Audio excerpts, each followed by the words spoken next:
All right, how are we doing, everybody? How are we doing? Check on in to the stream. I am your host, Andy Mercado of Mercado Media, independent journalist, U.S. Army veteran. Been covering this war since the beginning of the invasion, since the start of the invasion on 24 February, and have not stopped, only to take breaks in between here and then. I was burned out last night, so burned out. I stayed up way too late Monday night into Tuesday. And then we had coverage during the daytime yesterday covering the January 6th hearings, and then I was just burnt out. I'm still only one person here at Mercado Media in terms of the broadcasting, so I'm still one guy. All right, check into the stream, comment where you guys are tuning in from, what city, what state, where in the world you're watching from. Thank you so much, everyone, for supporting independent media and your continuous support. Shout out to everybody during this live feed that's going to be sending stars, like Laura. Thank you so much. Hope I'm doing well. Thank you for that. Thank you to everybody that's going to be sending super chats during the live feed on YouTube. If I don't thank you, I'll try to check at least after I'm done talking, and then thank you when I can, or at least when it's reasonable. If I don't get to it right away, be patient and I will thank you. Shout out to all of our supporters on Facebook that keep the Facebook page rolling. Still at 95,000 followers, kind of stagnant there. I'm about 5,000 away from 100,000 followers on the Facebook page. Hopefully we'll be able to grow that more as the midterm election season comes around, and I'm out reporting myself, and you know what I mean. That's usually when I grow a lot new followers to the Facebook page, when I'm out there doing the reporting. So, and that will be returning when midterm election season comes around. Shout out to the YouTube channel, sitting at 39,000 subscribers, nearing 40,000 subscribers, so we're doing very well there, and thank you to all the audience that supports on a nightly basis. All right, so we're going to get into the war in Ukraine, and how the live stream works is we're live every single night, and in between every live stream we do a map update, and I provide an edited, summarized map update that I do during this live feed, and I draw on the map, and I show the main ground lines of communication and supply lines of the Russian military, the Ukrainian military. I show counteroffensives, assessed advances, and then just talk about the general territory changes within Ukraine on a daily basis within the last 24 hours, all right? So we do that first, and then after that we kind of go into the combat footage, the latest combat footage that has come out in the last 24 hours within Ukraine, going into the any news clips or pieces, video footage that I can find. I'm going to start off with the video update talking about the HIMARS strike. That was the last piece of update that we had on Monday night when I was live. We had seen that the Ukrainians had struck a Russian ammunition warehouse in the Kherson Oblast. So we're going to get an update on that, as well as the Mykolaiv region. And then we're going to finish off with the Ukraine war update page on Reddit that just has various video clips that have come out, whether it's combat video clips or if it's just regular news updates, just any clips that have come out in the last 24 hours that we can consume and get the latest updates from Ukraine. Before we do that, if you want to follow along, in the description of our video I include a mini world news update in every single update, and this video is live on Facebook and YouTube if you guys want to hit the like button, and make sure you're following us on Facebook and you're subscribed to the YouTube channel. So here on July 13th 2022, abortions became legal again in Louisiana on Tuesday after a Baton Rouge judge granted a temporary restraining order blocking the state's abortion bans from being enforced. The judge's decision was the latest in a series of legal maneuvers that have jointed the legal status of abortions in the state, leaving women and providers scrambling to adapt. One of the few remaining abortion clinics in the state said it would resume providing the procedure. That's per the New York Times. Pioneering educator and civil rights activist Mary McLeod Bethune is the first black person in the United States history to have a state-commissioned statue in Statuary Hall, replacing a Confederate general. For the NPR. President Joe Biden is visiting Israel for the first time since taking office, kicking off a whirlwind 4-day trip to the Middle East in which he will hold talks with Israel, Palestinian, and Saudi Arabian officials. R. Kelly has been returned to federal jail in downtown Chicago ahead of his trial on child pornography and obstruction of justice charges, just 2 weeks after the disgraced R&B star was sentenced in New York to 30 years in prison for racketeering and sex trafficking. The 55-year-old Kelly was transferred Tuesday from the federal jail in Brooklyn to Metropolitan Correction Center, the Chicago Tribune reported. He also was held at the Chicago lockup after he was indicted on federal charges in Chicago and New York in 2019. Jury selection for his federal trial in Chicago is set to begin on August 15th. Surging prices for gas, food, and rent capitulated U.S. inflation to a new 4-year peak in June, up 9.1% compared with a year earlier. Former British Finance Minister Rishi Sunak won the most votes in the first round of voting to succeed Boris Johnson as leader of the Conservative Party and Prime Minister, as two candidates were eliminated. Sunak scored 88 votes ahead of Junior Trade Minister Penny Mordaunt on 67 and Foreign Trade Minister Secretary Liz Truss on 50. Finance Minister Nadeem Zahawi and former Cabinet Minister Jeremy Hunt were eliminated. That's the update from the Conservative Party in the UK and the next Prime Minister that is going to be taking place there. All right. Now let's get into Ukraine, and I'll start off with the latest with a video clip coming out of the Kharkiv region. I'm going to start with this here. Thank you, Josh Cherry, for your membership on the YouTube channel. Let me make sure I got the. Don't have the chat open. Pull this up. Apologies. Make sure I can see you guys' comments. Perfect. Good evening, Josh. All right, here we go. Here's an update. Full credit on YouTube to UATV English. They've been providing pretty good, really good, just news updates instantly per video in Ukraine. Let's see the update.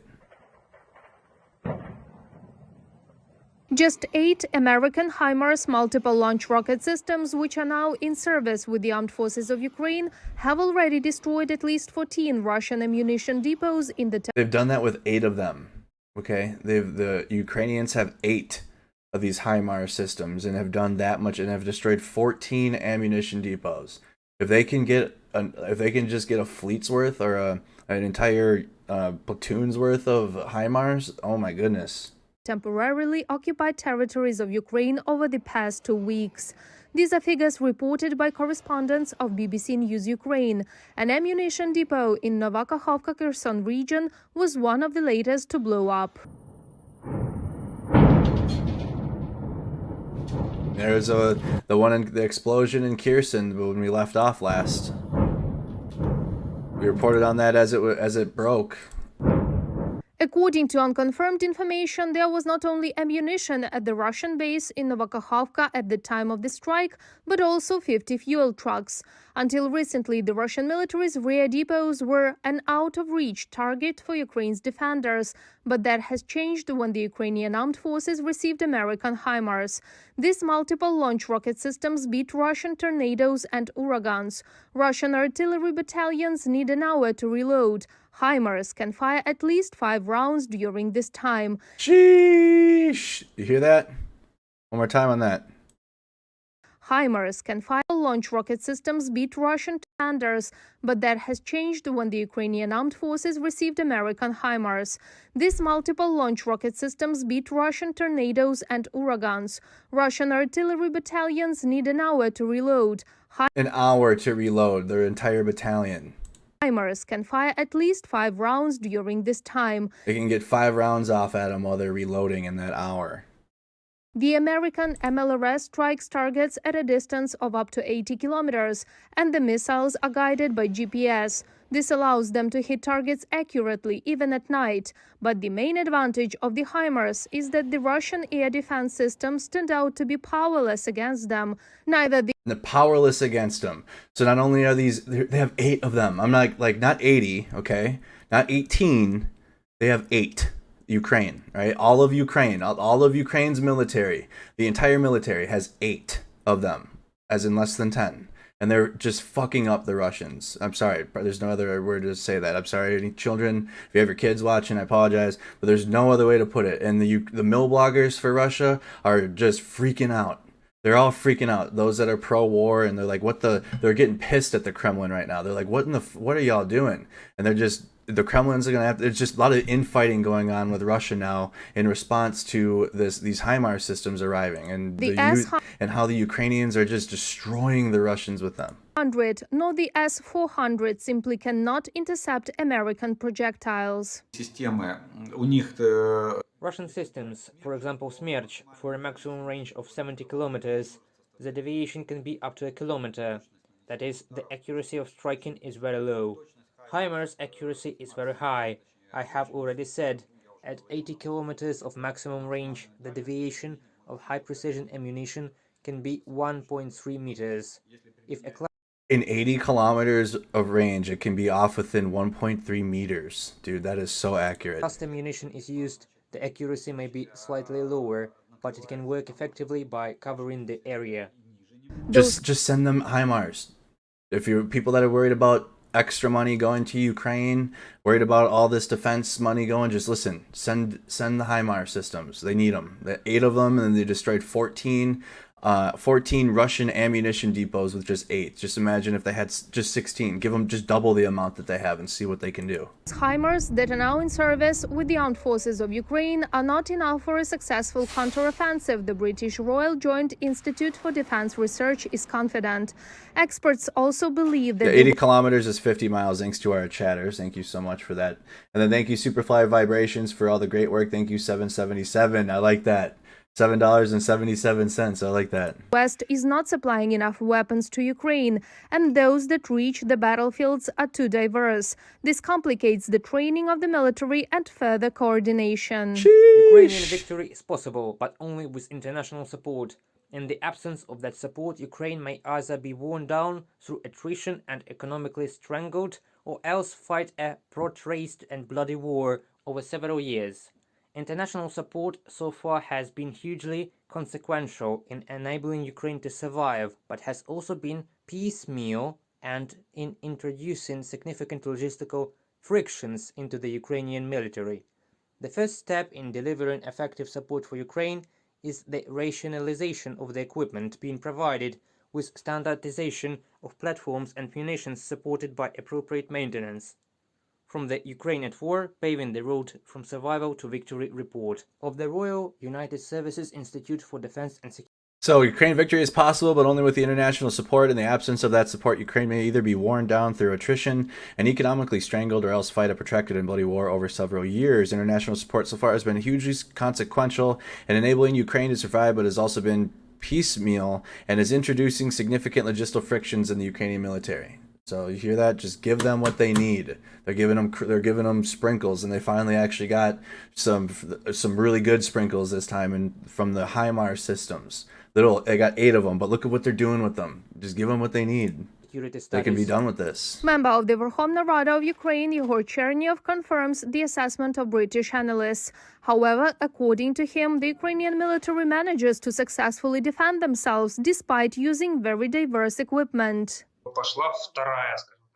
The second wave of providing us with Western weapons has begun, and here each country allocates what it can. Of course, we would like to have fewer types, but more quantity. But we proceed with what we have.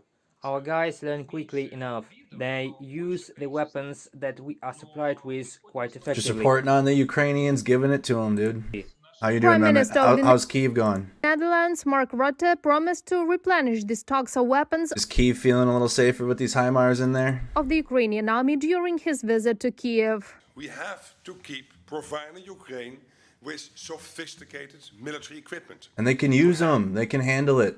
The Ukrainian military can handle it. They don't need. I'm sure they need maybe a week or so of training, but even that money, they can clearly handle their own once they get this equipment. They don't need any extra assistance with them. They don't need anyone to baby them with these machines or with these equipment and train them like we had to do with the Afghan military. That was awful. They can do it on themselves. They can do it themselves. And again, call upon all my colleagues in Europe and elsewhere to provide Ukraine with heavy military equipment. We will continue supplying arms to Ukraine as the Netherlands, including heavy equipment such as armored vehicles and self-propelled howitzers. And once again, I appeal again to our allies to do the same. In addition to military assistance from European partners, Ukraine can also count on a new 15th package of military aid from the United States. Washington will provide multiple rocket launchers, artillery shells, tactical vehicles, and anti-battery radar systems. That is $400 million in total. 400 Reported million. by Marina Stepanenko, Valeria Nikipelova, UATV News. So Sweaty says, your political views drive me nuts, but I love your war coverage. Thank you for defending our country. So you may have different views and relative peace. It's all that matters. Thank you so much for your support. And here's 24 plus Russian multiple launch rocket system S-300 missiles hit Mykolaiv yesterday, wounding 12. Russians used S-300s in a land-to-land mode, which is possible in the Soviet air defense. 2 schools, hospital, enterprise, and rental residential building were damaged, the mayor had said. Showing some Russian multiple rocket launch system strikes in the Mykolaiv area. So this is all going on. This is heavy artillery is increasing in the Kherson and Mykolaiv area. The Ukrainians are getting ready to mount a counteroffensive there and attempt to take Kherson back. Been saying this for a couple weeks now. We'll get into it when we do the map breakdown. I'll show you guys where they're at on the map.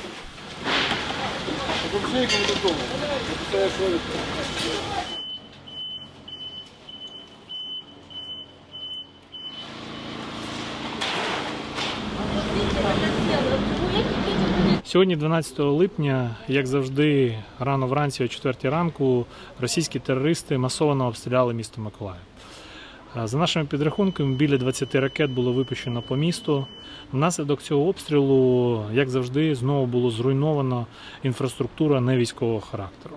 Серед них школа, біля якої ми стоїмо, 2 лікарні, підприємство і житлові будинки.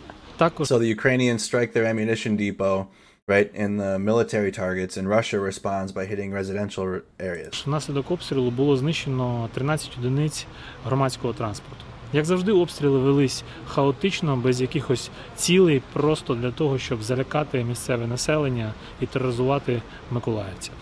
На щастя, ніхто не загинув, є поранені, але всі залишились живими. Як завжди, наші комунальні служби вже працюють над наслідками цього обстрілу, відновлюють все, що можливо, і прибирають те, що неможливо відновити. Впевнений, що перемога за нами, і всім разом до цього докладемо максимальні зусилля. Okay.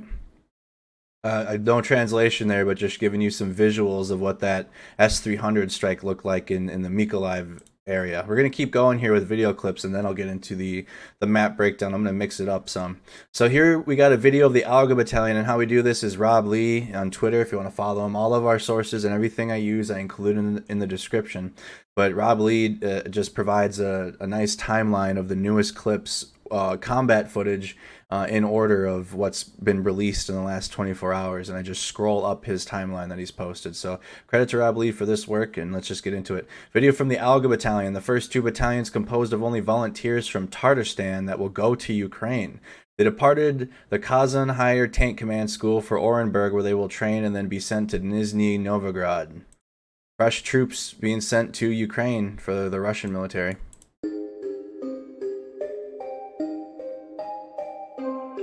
Fresh round of orcs being sent.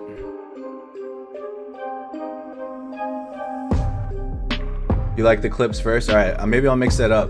I'll mix it up tonight. That's okay, I'm down for that. We can do clips and map.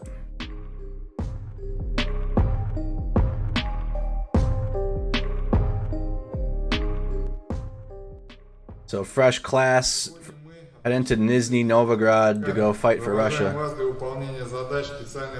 You guys, you got the internet is so tartar sauce soon. The tartar sauce battalion. So we had the Tiger Balm battalion last week of conscripts. Now we got the tartar sauce battalion.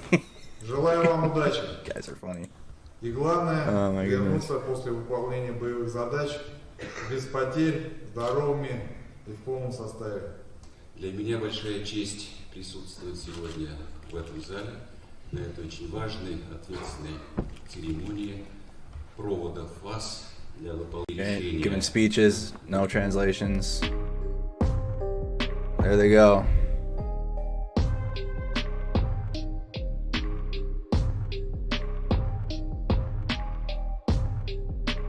right. From the Alga Battalion, volunteers from Tatarstan. And the YouTube chat says there'll be tartar sauce. Ukraine will make them in a tartar sauce. Video of volunteers from June, applying for service in the 2 battalions. 2 applicants are 49 years old. Oh my god. Okay, here's some more information on this battalion. The Timur battalion is still being formed. They have reportedly turned down applicants because of health issues or a criminal record. What the dude? Each volunteer will receive 260,000 ruble lump sum from Tartarstan's cap. Yeah, right. And then 170,000 per month. Can Russia even afford that? Whatever, dude. Each volunteer will also receive 2,000 rubles a day from what? From Tatarstan. The cost of equipping the battalions is coming from Tartarstan's budget as well. They are also recruiting volunteers with a military background. Video from volunteers from June applying for service in the 2 battalions. The 2 applications are 49 years old. At that point, more than 700 people had reportedly expressed interest in joining. Tatarstan is also buying thermal optics for its volunteers.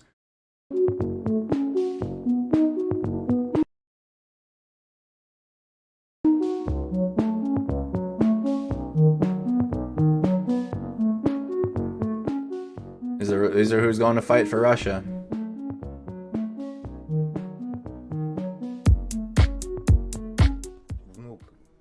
Военных своих дедов решил тоже поехать помочь жителям Донбасса, защищать их, чтобы жили они мирно. Help. That guy could join the Tiger Bomb Battalion.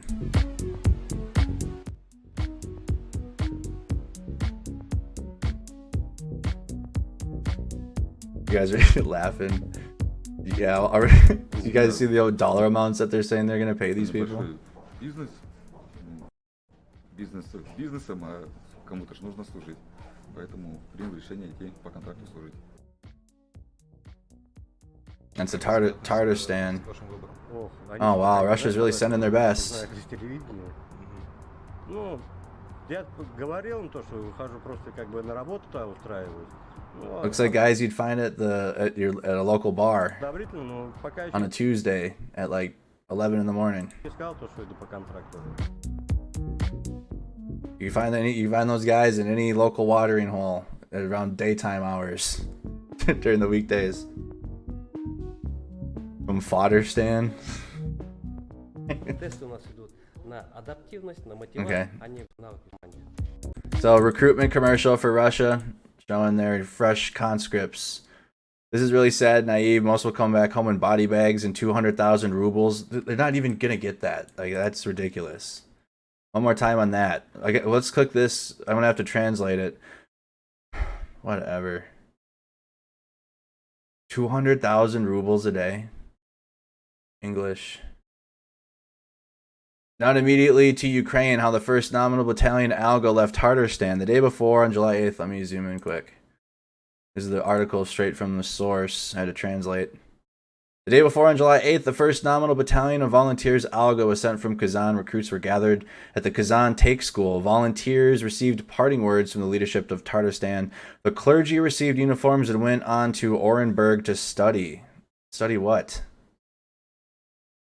Now in Tatarstan, the formation of the 2nd Nominal Battalion Timer continues. Yeah, the timer is running out, I'd say. There are enough people who want to get out. It's perfect timing. You set the timer as soon as you sign your name on that piece of paper for how much time you have left. There are enough people who want to get into it, but the selection is quite strict. There must be no criminal record. A military ID is required. No deals. No debts to bailiffs, and strict health requirements for candidates. And then the actual fact is that isn't true at all. Is that they're taking criminals. They're your health is questionable whether you're fully capable, whether you're fully mission capable or not. Each volunteer who has been selected for a personalized battalion will receive a lump sum of 260,000 rubles from the Republic. At the same time, Tatarstan, in addition to the lump sum payment, will give volunteers another $2,000 of rubles a day. So maybe they could get it done through Tatarstan's budget. Russia talking about some proxy wars while they're literally like forcing. Oh my goodness. They will be paid by the Ministry of Defense and by the Russian Federation from 170,000 rubles. When they begin to perform combat missions. Wouldn't that be immediately? That sounds like they're not going to get paid at all. That sounds like they're going to get 2015 expired MREs and tanks and equipment from 1980. Oh wait, they are. All right, next, photos of Russian Toka-U ballistic missiles arriving in Melitopol. Russia's got some Toka-U missiles arriving in Melitopol, and we'll get into that on our map breakdown. Here you got video reportedly of a Russian tank on fire. Russian tank. Fresh videos.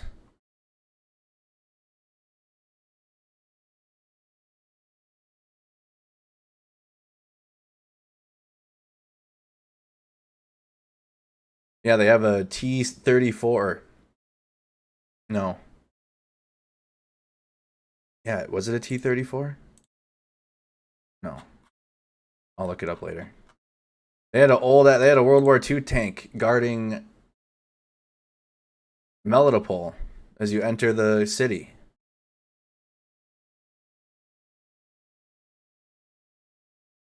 Here you got video of Russian Uragan multiple launch rocket system fire reportedly on Ukrainian positions in Seversk. So real quick, while I got it up, because some of the cities are very well known, and others I'll just highlight really quick. This isn't on the map breakdown, but showing you guys where Seversk is. So here's the whole map of Ukraine. Okay, real quick, get our bearings. We're going to be zooming in on the east in the Donbass here. Those are zooming in noises. All right. Here's Lysychansk and Severodonetsk really quick. This is not the map breakdown. I'm just doing it real fast. Severodonetsk, Lysychansk, Russian controlled. Give you an idea where Seversk is real fast. Okay. Seversk is here. Russians are getting close to it. Seversk and Bakhmut are the next two cities in line. If the Ukrainians can't stop this, the Russians are on an operational pause right now in the east. If the Ukrainians can't halt that line, maybe they can't get some more multiple launch rocket system trucks over here and prevent the Russians from advancing and prevent this line from moving any further west. At least they've destroyed 14 ammo sites with only 8 of them. Give Ukraine like enough and see what happens. All right, give them enough, and then they can stack them over here into the east and provide defense to, at least provide defense to Sloviansk, Kramatorsk, Druzhivka, Kostyanivka, and Dresnersk here. I totally butchered that name. And at Vidka. But Seversk and Bakhmut, I mean, after the operational pause ends, however long that ends, we'll see. But at least they can prevent them Russians from advancing on these 4 cities here. All right, let's get into that. This is in Seversk.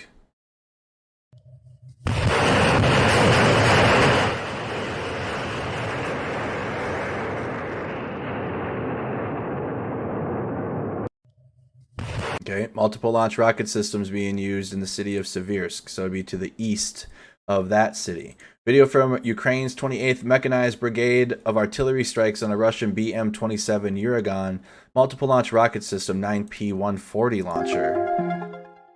So you got Ukraine artillery strikes from the 28th on Russian BM-27 Uragan multiple launch rocket system trucks. If you guys haven't hit that like button for me, like the video, spam those reactions on Facebook. Spam those reactions on Facebook if you haven't. Make sure you're following us and you're subscribed to the YouTube channel to be able to comment in our live chat. Just helps keep the Google, YouTube porn bots out of the feed. They still slip through the cracks though.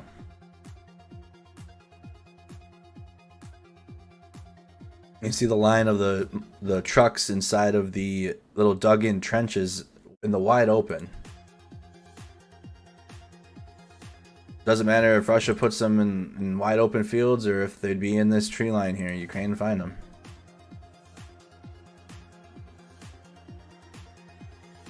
Jason, yes, anybody that's watching real quick that's been tuned in, that's real quick. If you could find that Mill Bloggers page that I found a couple streams ago and post it into our Discord server, and I'll pull it back up and see if we can find anything new. But I see your comment, Jason. Let's see if we can find it. It was on Reddit. It was a link from the Reddit timeline, if that'll help anyone. See if we can have our community sleuth that for me. Join our Discord server too if you haven't.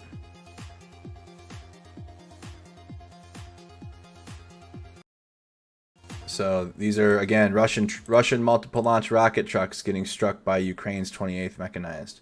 Looks like this Russian LDNR T-62M tank has an additional Kontak A5 ERA blocks on the side of the turret in addition to the roof screen.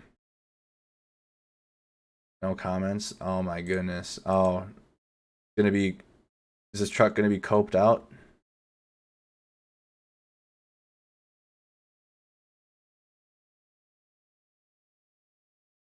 Why is it so shaky? Well, I would love to provide commentary on this tank, but there we go. There we go. What in the world? They did put a canopy up there.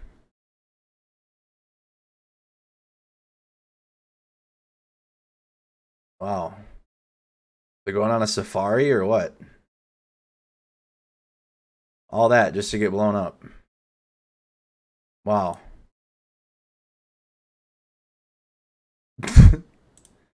That was from Igor Gherkin. That's the dude that's the Russian mill blogger that's so... He's pissed with the Kremlin. He's not a good person at all. Garbage. Nationalist. He's he's very much for what Russia's doing, but he's very against what the Kremlin's doing and their decisions, and like it's infighting going on between that crowd and the Kremlin. And he's even roasting that. A damaged Russian T-72 B3M tank. All that just to get blown up. Igor Pickle Stash. Приїжджати. Оце, друзі, допомагайте саперам. І сапери будуть робити подарочки для цих козлів. І буде більше толку. І ми побыстріше... О, видно, бачите. Okay. You had a damaged Russian T-72 tank. Common image. There's fire at Novakhovka and the sound of explosions again. Novakhovka is the site of one of the big ammunition deposits that Ukraine hit. Video of artillery strikes by Ukraine's 28th Mechanized Brigade on Russian positions in the Kherson Oblast. At least one Russian BMP was destroyed. Oops.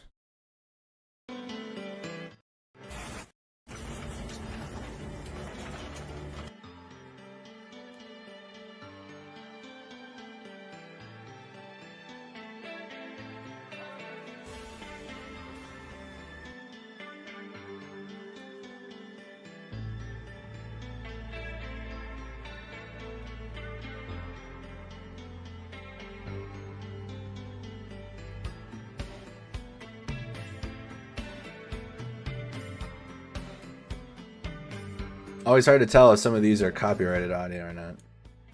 That's low enough. Wow.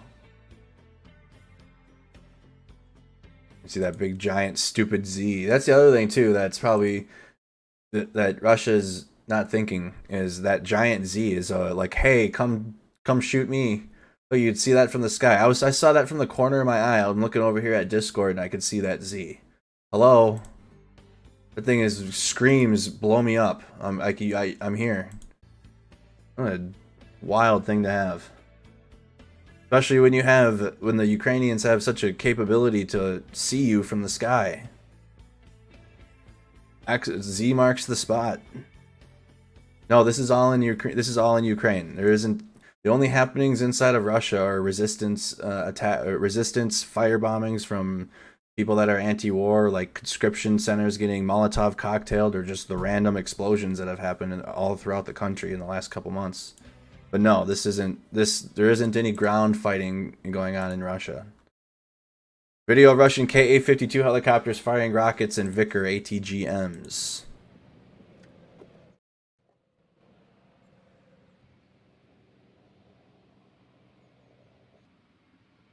You think so? Oh, yeah, you think so? Russians, you're right. So Ukraine, Strong says they likely kill each other by the dozen. Yeah, but that helps Ukraine too. That just shows you how inept the Russian military is. Very good point. If they didn't have that marking, the Russians would probably be blowing themselves up. A good point. They need that.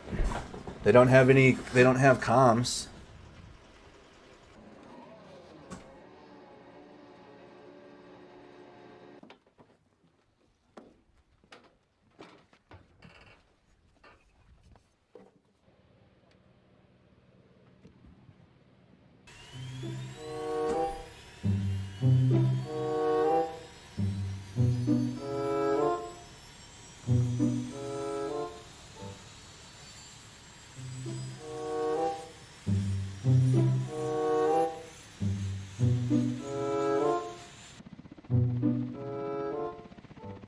Big Z on there. Russian KA-52.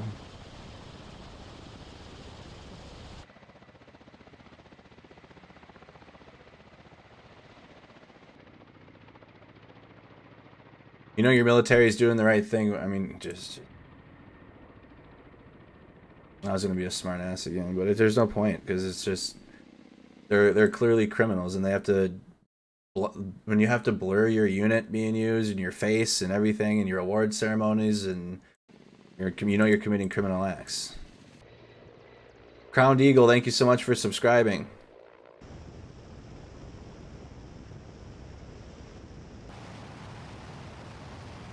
Hey, what up, Corey? Good to see you.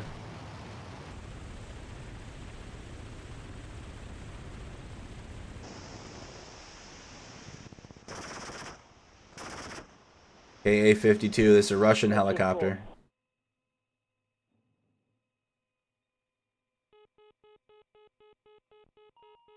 Oh, is it oh.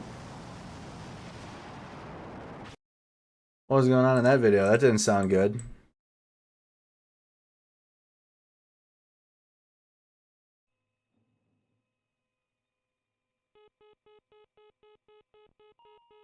It sounded like it was locked immediately, and then this clip isn't even that same clip because the helicopter's flying straight.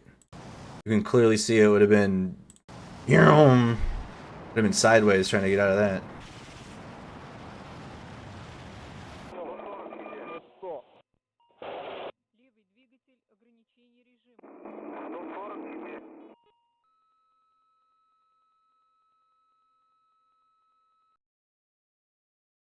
Yeah, those clips are all related. 100%. Yep. All those clips are connected for sure. Yep. All of those events in that 2 minutes and 20 seconds all happened fluidly, and none of that was edited up and whatever. That was awful. Video of a Ukrainian Baruvi multiple launch rocket system truck.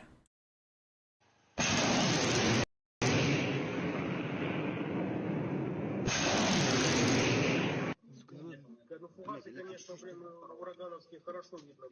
Как 3 семерки, только побольше. Долго идет? Как 3 семерки, только побольше. Да, 3 семерки тоже хорошо видно вообще. Да нахуй. Yeah, thank you. We do have a chat bot here if you want to pull up Discord. Тихо, тихо, тихо.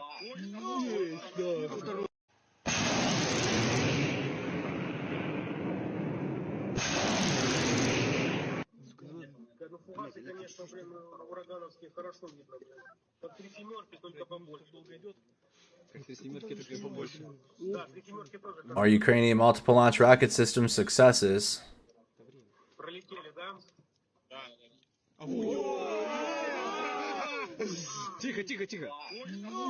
All right, multiple launch rocket system successes. Here you got video of 2S1 Gvozdka howitzers being used from Ukraine's 53rd Mechanized Brigade. So you got more Ukrainian howitzers in action. These are the Gvozdkas. Gvozdka. I'm gonna get that right eventually. My accent prevents me from saying a lot of words.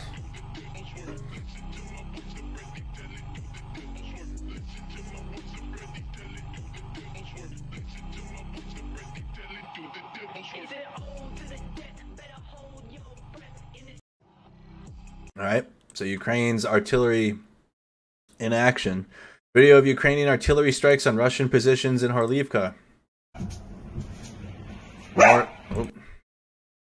Little little Borker there. Yeah, even the dog's telling the Russians to get the hell up out of there.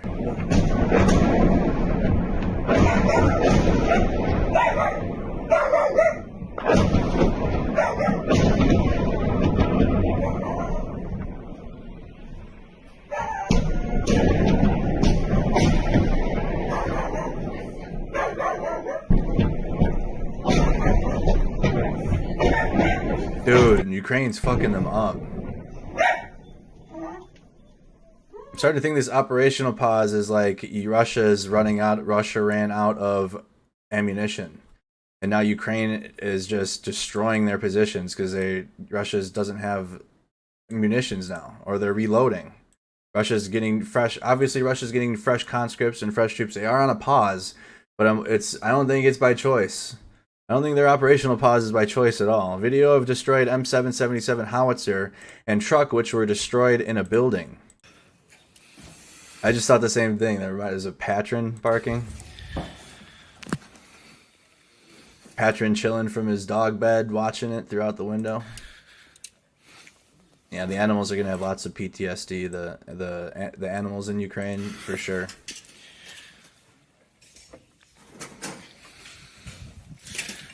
I'm starting to see more and more adoption choices too for domesticated animals in Ukraine. We'll look into that and see if there's ways to donate to those. So you got just absolutely destroyed Russian equipment. Is this all the same thing? Okay, we got a couple. So you got damaged Ukrainian M777 howitzers that were captured. I don't know what you're going to get to use from that. And it looks melted. The Russians got a captured M777. And then here's the video of the destroyed 777 howitzer that they took it from. And so the Russians got it from.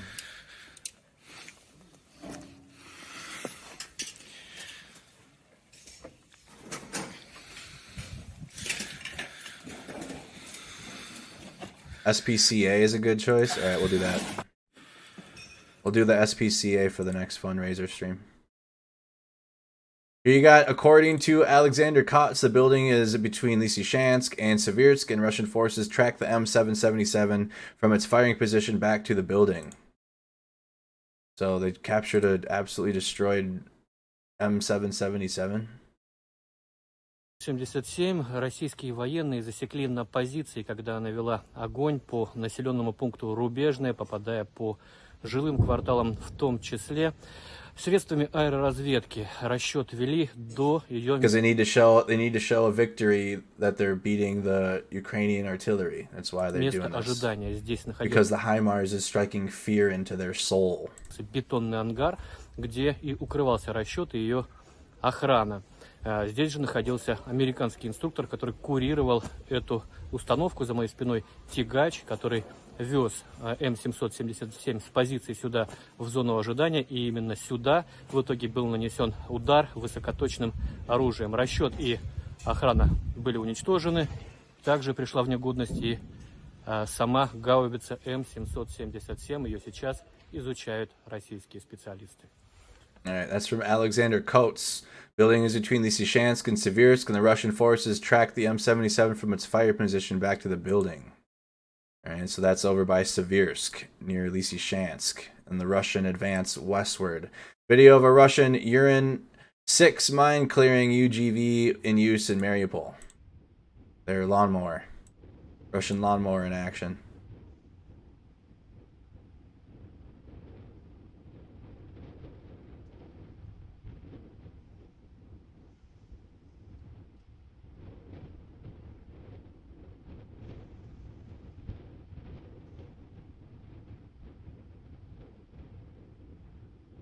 That look like Mariupol? Anyone else?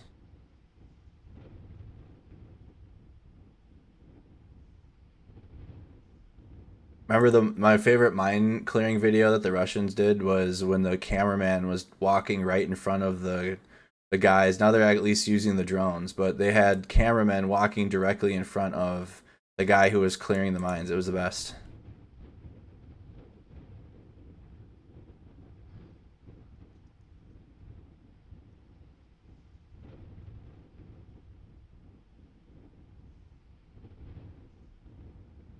Tell you what, it doesn't look like Mariupol to me. Unless it's just like right, unless it's just directly inward off the coast. Doesn't even look like Mariupol.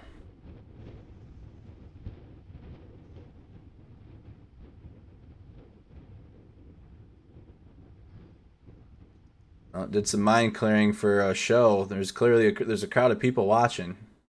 Got a whole line of people back there watching them.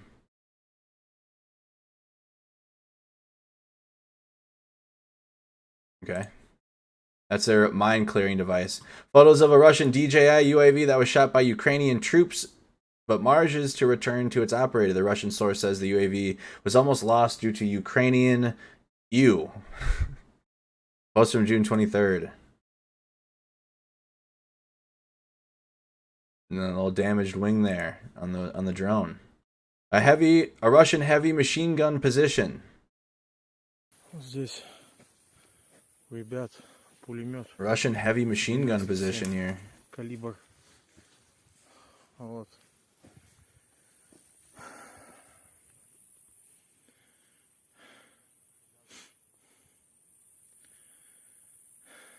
Там дальше.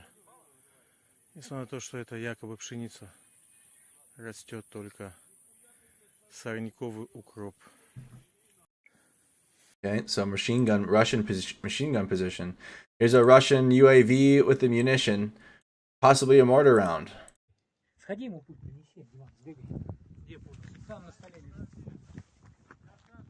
And a Russian UAV there.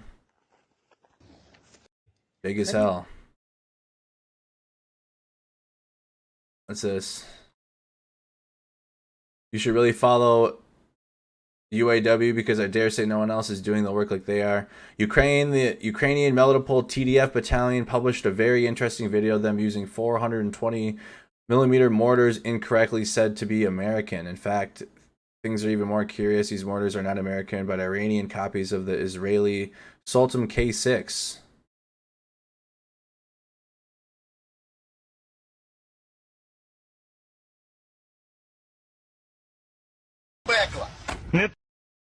Oh. Welcome to Ukraine! Oh, these are these compilation videos that keep getting posted on. Oh, these garbage social media videos. So likely not even they're from Israeli copies of the K6, so they just got the munitions wrong. Those just propaganda edited together videos. Video of a Russian BMP-3 leaving its defensive position in Zaporizhia Oblast, which has concealment from Ukrainian UAVs. Anybody able to find the Russian mill blogger Copium page? I've been trying to find it here on the side.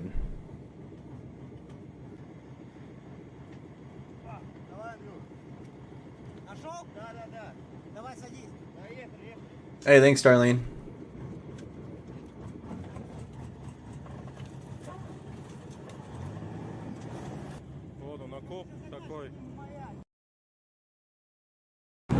Those are some positions. No, that guy doesn't look young either.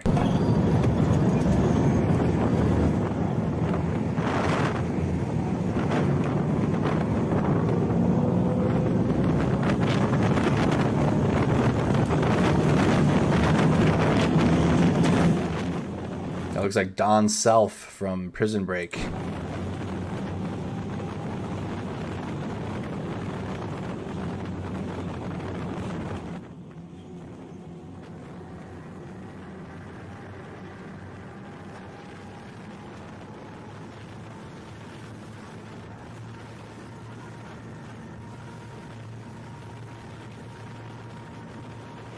They're a Russian copium propagandist for War Gonzo. Okay. Old middle-aged Russians riding into battle. Russian BMP-3 leaving its defensive position. Probably for the last time. He has positive things to say about the Linsna MRAP ambulance, which he says withstood 155 millimeters rounds of frag. Oleg Moritsev says Ukraine is increasingly using more accurate M777 howitzers on the Zaporizhzhia front, including with GPS-guided munitions. He says that Ukrainian UAVs play a key role in artillery targeting. So just translated Telegram messages. He also said that it is difficult to conceal vehicles from UAVs with thermal imagers after they've been in the sun. He says additional CUAS equipment is needed. He has positive things to say about the Linsna MRAP ambulance, which he says withstood 155 millimeter round frag.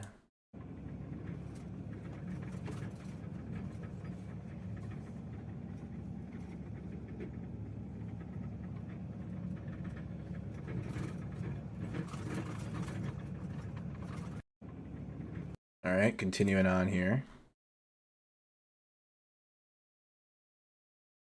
With funds from the Ostians, he said he delivered 31 thermal imagers to units in Zaporizhzhia and Rozhga units in Kharkiv. So units in Zaporizhzhia received 31 thermal imagers. Rozhga units in Kharkiv received some 8 quadcopter UAVs, 50 radios, 10 suppressors, and other equipment. So Austrians raising funds for the Russians on Telegram for equipments.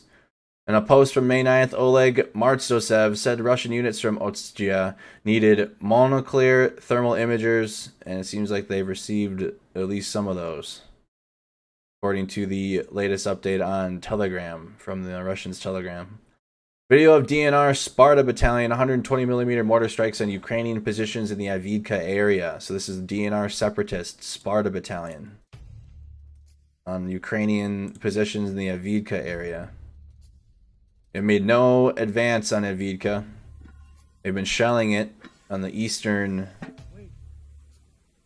outskirts of Avdiivka, but have not been able to advance. The Ukrainians have defended that city successfully.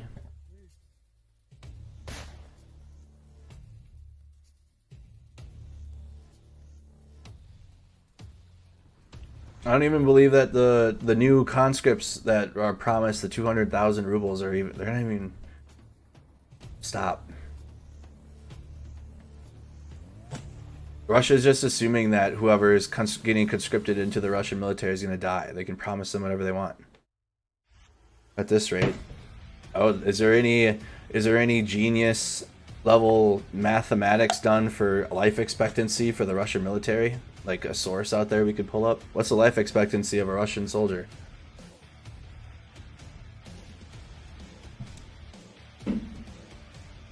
Help.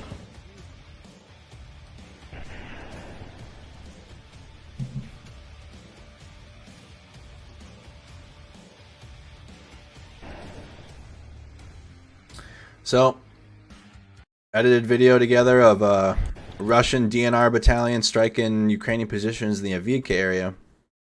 But again, the Russians have not advanced any territory on Avdiivka to report. Video of Russian artillery strikes adjusted by Spetsnaz in the Izium direction.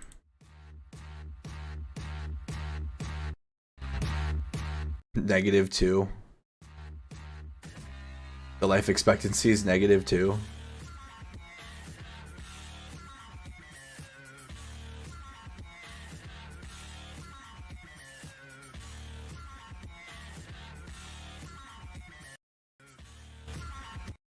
You guys have any questions, go ahead and ask them in the chat. Someone asked, what side am I? I am for the Ukrainians to fight off the Russians and gain their independence. 100%. But I still have to report the Russian side and the Russian military, not their narrative. That's the difference. There's a difference between, and that's what the Russians want, and that's the difference in reporting here. And it's tough to do this sometimes because people can assume that you're for a certain side based on the reporting. And no, not in terms of like what the Russians are doing on the ground. Like I have to tell you that so that way you know that, but not parroting their ideology and their nonsense narrative for reasonings why they're invading. There's like a difference there. There's like people that are reporting the ideology and the narrative, and then there's reporting of like, if the Russians have a win, you got to report the win on the ground, or if the Ukrainian military has a win, then you got to report that too. It's just what's going on the ground in terms of territory gains and losses. Now, I know the Russian narrative's garbage. But I still have to tell you guys if the Russians get a victory, or I have to show you the Russian military's what they're doing. Otherwise, it's not. You're only going to get what Ukraine says. Okay, you have to get the other side too. Russian tourists in Miami. Let's go to the Ukraine war report. Russian tourists in Miami were very excited about the plane until they saw the banner. Russian what? What's this about?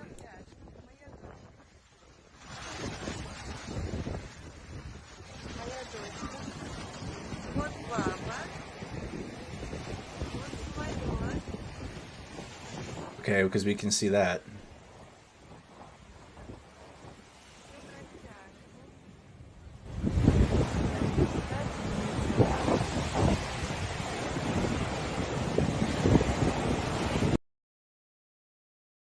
Putin, Huilo, free Ukraine.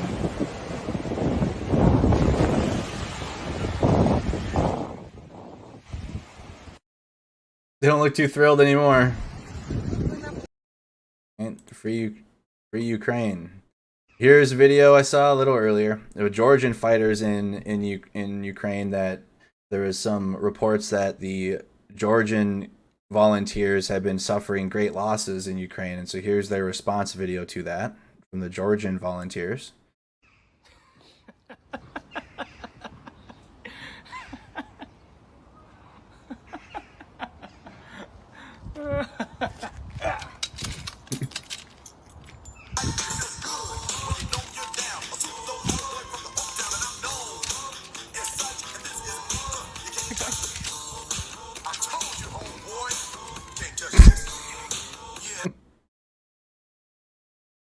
Right.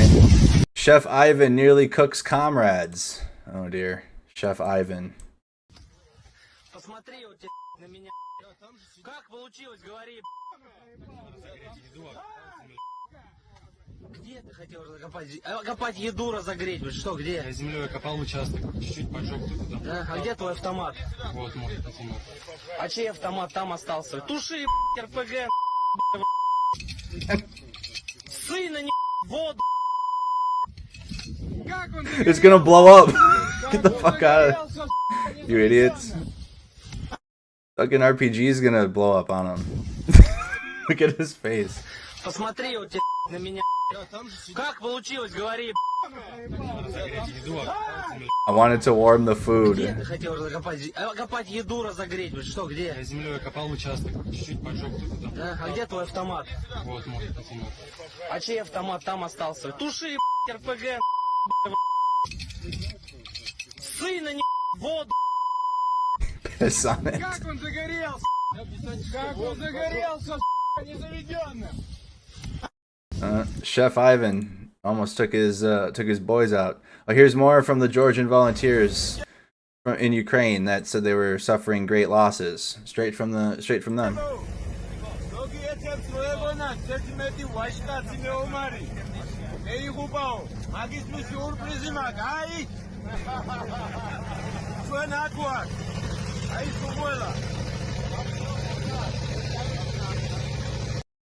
All right.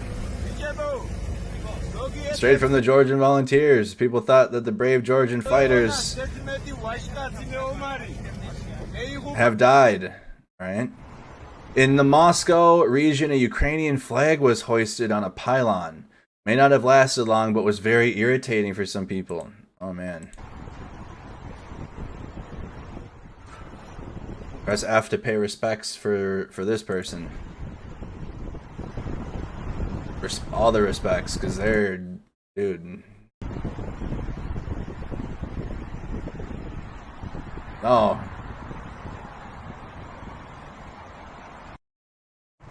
Tried to hang it on there, it fell off. Oh yeah, it must have been irritating. Tried to hang it on there, it fell off though. Ukrainian combat helicopters at work.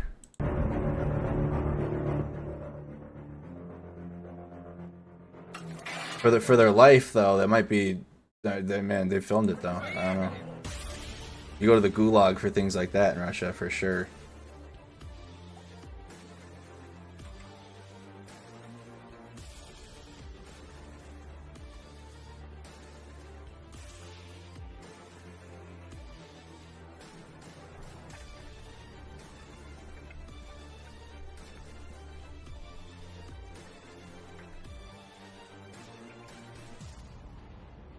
Hey, let's do a viewer check-in. Comment where you guys are tuned in from. Here's 2 Ukrainian helicopters in action. 2 Ukrainian combat helicopters at work.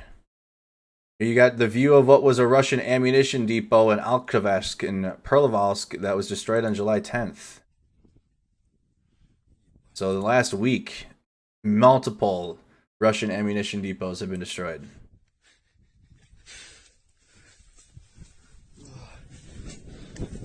What up, Poland? Good to see you.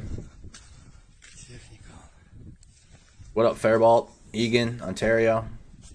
Smash that like button. Thank you, David, for the stars. Thank you, Darlene. Florida. Minerva, Ohio, welcome. I'm doing this stream a little out of order just to try it out. I think you guys are enjoying it so far. I do the video clips now, and then I'll do the map update. So whoever said the comment made the decision for the stream. Someone said I like the video clips now, so we're rolling with it. Niceville, Florida. Is Niceville a real place? Is that the actual name? Or is it just... Is it nice? Walla Walla, Washington. Upstate New York, how you doing? Newfoundland, Canada. Albany, Oregon. Hello from Cortland, Ohio. Palm Desert, California. Pittsburgh. Showing Russian ammunition depot getting destroyed. Craters. See all the shells? See all the casings for the shells? Everywhere.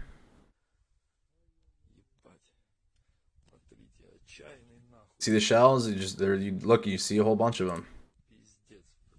Alaska. Yeah. That was the news the other day. You missed it. All of our news streams get posted afterwards if you guys missed them.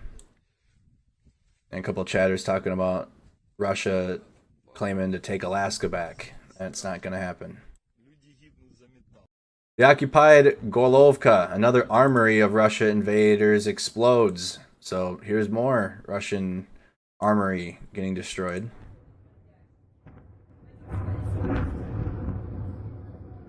More video of Russian armory destruction. Probably going to be seeing more and more of that. Here's ruins of the Russian warehouses on July 9th in Ermino and Kavidka. Wow. Ukraine needs more HIMARS.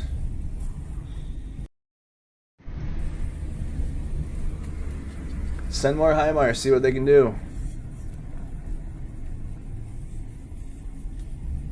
That's with 8 of them.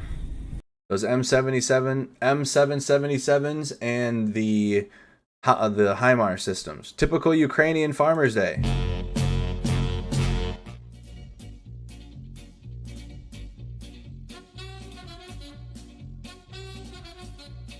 Gotta get the artillery shells out of your field.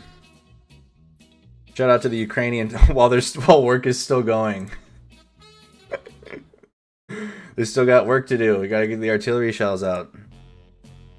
We already knew about the resilience of the farmers when we saw them towing the Russian tanks out of their fields because they had work to do.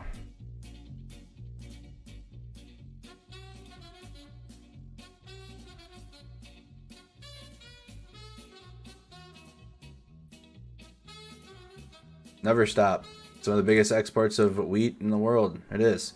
They don't stop. Demilitarization of Russian occupants. That's that. Yeah, we've seen that. Let's go to some of the newest clips. This is in the hot. Let's go to new. The newest that have come out. Ukrainian sniper Olena Beloserska. Soldiers, militia, and volunteers. Oh, hopefully this video will load.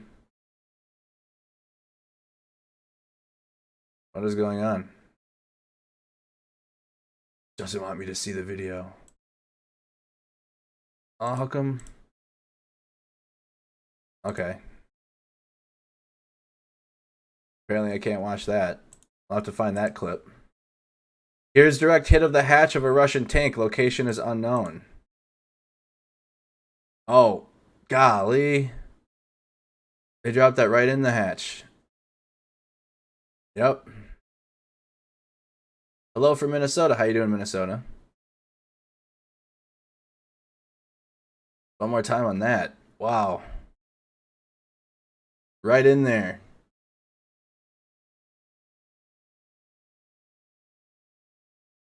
Wow. Russian commander, we have effing nothing. It's all a shit show. SSU interception. Russian occupiers envy. High precision hits of Ukrainian mortars and artillery. You guys want to hear the Russians upset about the HIMARS systems from Ukraine? The drones get up, imagine. Drones or quadcopters get up. And ours can't do anything about these drones. In short, they can't do anything about this. Only shoot it down, but it's effing high. You can't even see it. I'm about to get effing high.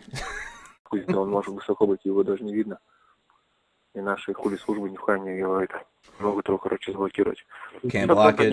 They get drones up to look where they're hitting.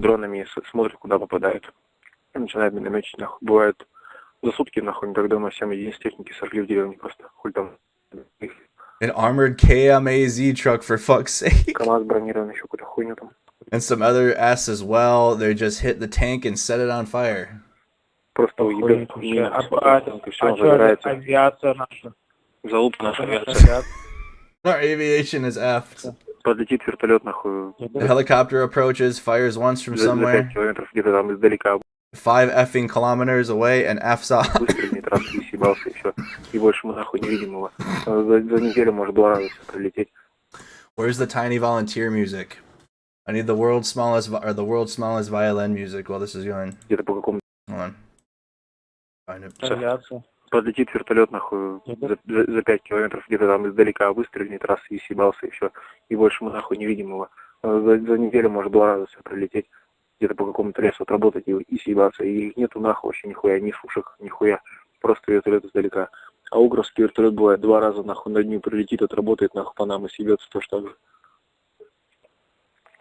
Ебать, вообще. Нихуя нету. Все на показуха. Нихуя нету. А слово совсем. У них минометчики и артиллеристы точно стреляют. Прям пиздец, у них хули пристреляны. У них есть корректировка дронами. Дрон хули, к примеру, частенько над нами висит. Он смотрит ночью, у них такие с тепловизорами дроны. Днем обычные. Все, они дрон запускают, наши с дронами ничего сделать не могут. Они на удалении держат, примерно, корректируют. Мины выпустили, ага, там-то разорвалось. Раз-раз корректировались. Тынь, наложили, нахуй, накидали, хули, все, квадрат закрытый. Все, потери есть, все, заебись, отработали, ништяк, ушли. Ну так они работают. Они там не пользуются таким авторитетом охуенным, чтобы там, блядь, 500 мин там у себя использовать на складах. Кучу людей там, нахуй у них там 2-3 человека на расчете. Они приехали минометом, отстреляли, уехали. Все автоматизировано. Да, у них эта подготовка более-менее, чем у нас. А у нас где-то там стоят они в одном месте. Ебать, косят постоянно, чуть ли не себе в окоп. Они нам в окоп закидывают, нахуй, эти дураки. World's smallest violin. And nobody feel bad for you? And nobody feel bad for that? We have effing nothing. It's all a shit show. Yeah? Yeah, you're right. You don't. You don't. Russian soldiers filming themselves driving through a total mess somewhere near Berestov. A total mess.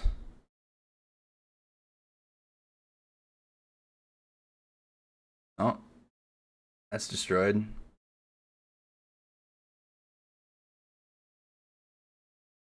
They gotta know they're next. Look at this, driving through a graveyard of vehicles that were just recently destroyed. Yeah, that looks comforting.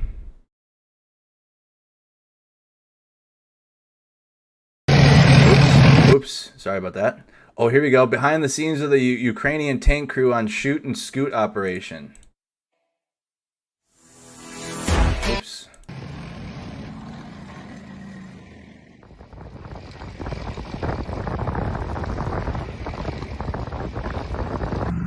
behind me is a Ukrainian tank. Just scrambled from its base here on the southern front. It's about to fire. Oh, that slow motion shot was cool.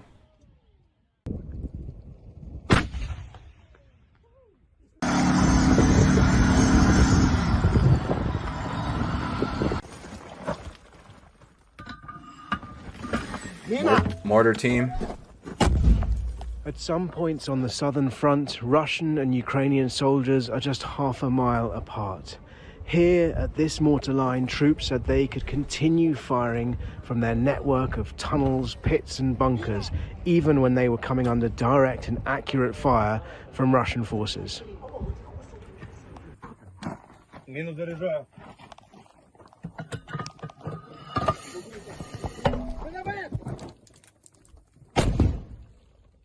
Yeah, I'll get the autoplay extension downloaded. I didn't know there was such a thing.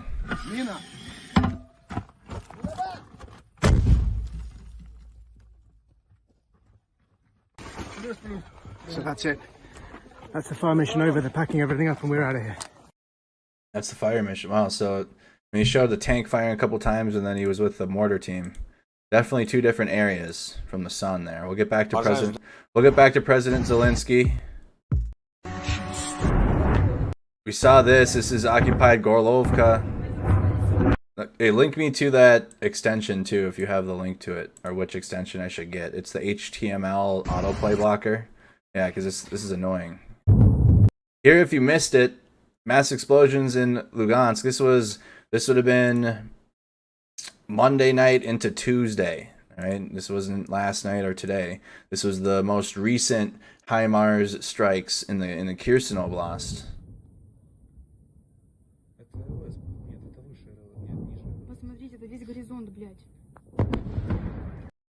The successes of the Ukrainian HIMARS continue. Alright, went through those. Seen those. Might have to go through Zelensky's update next. One new. See what we got. Got the. Alright, could I do this video now? Oh, here we go. Ukrainian sniper Olena Biloruska. Here we go. Про травматичність першого пострілу. Я сама це бачила в кіно. Ми там бачимо, цей снайпер так в прицілі бачить очі живої людини. Це повна фігня. Ти не бачиш очей. Тобі навіть важко сказати, це товста людина чи худа. Ти бачиш силует озброєної людини. І стріляєш по силуету, все. Ukrainian sniper.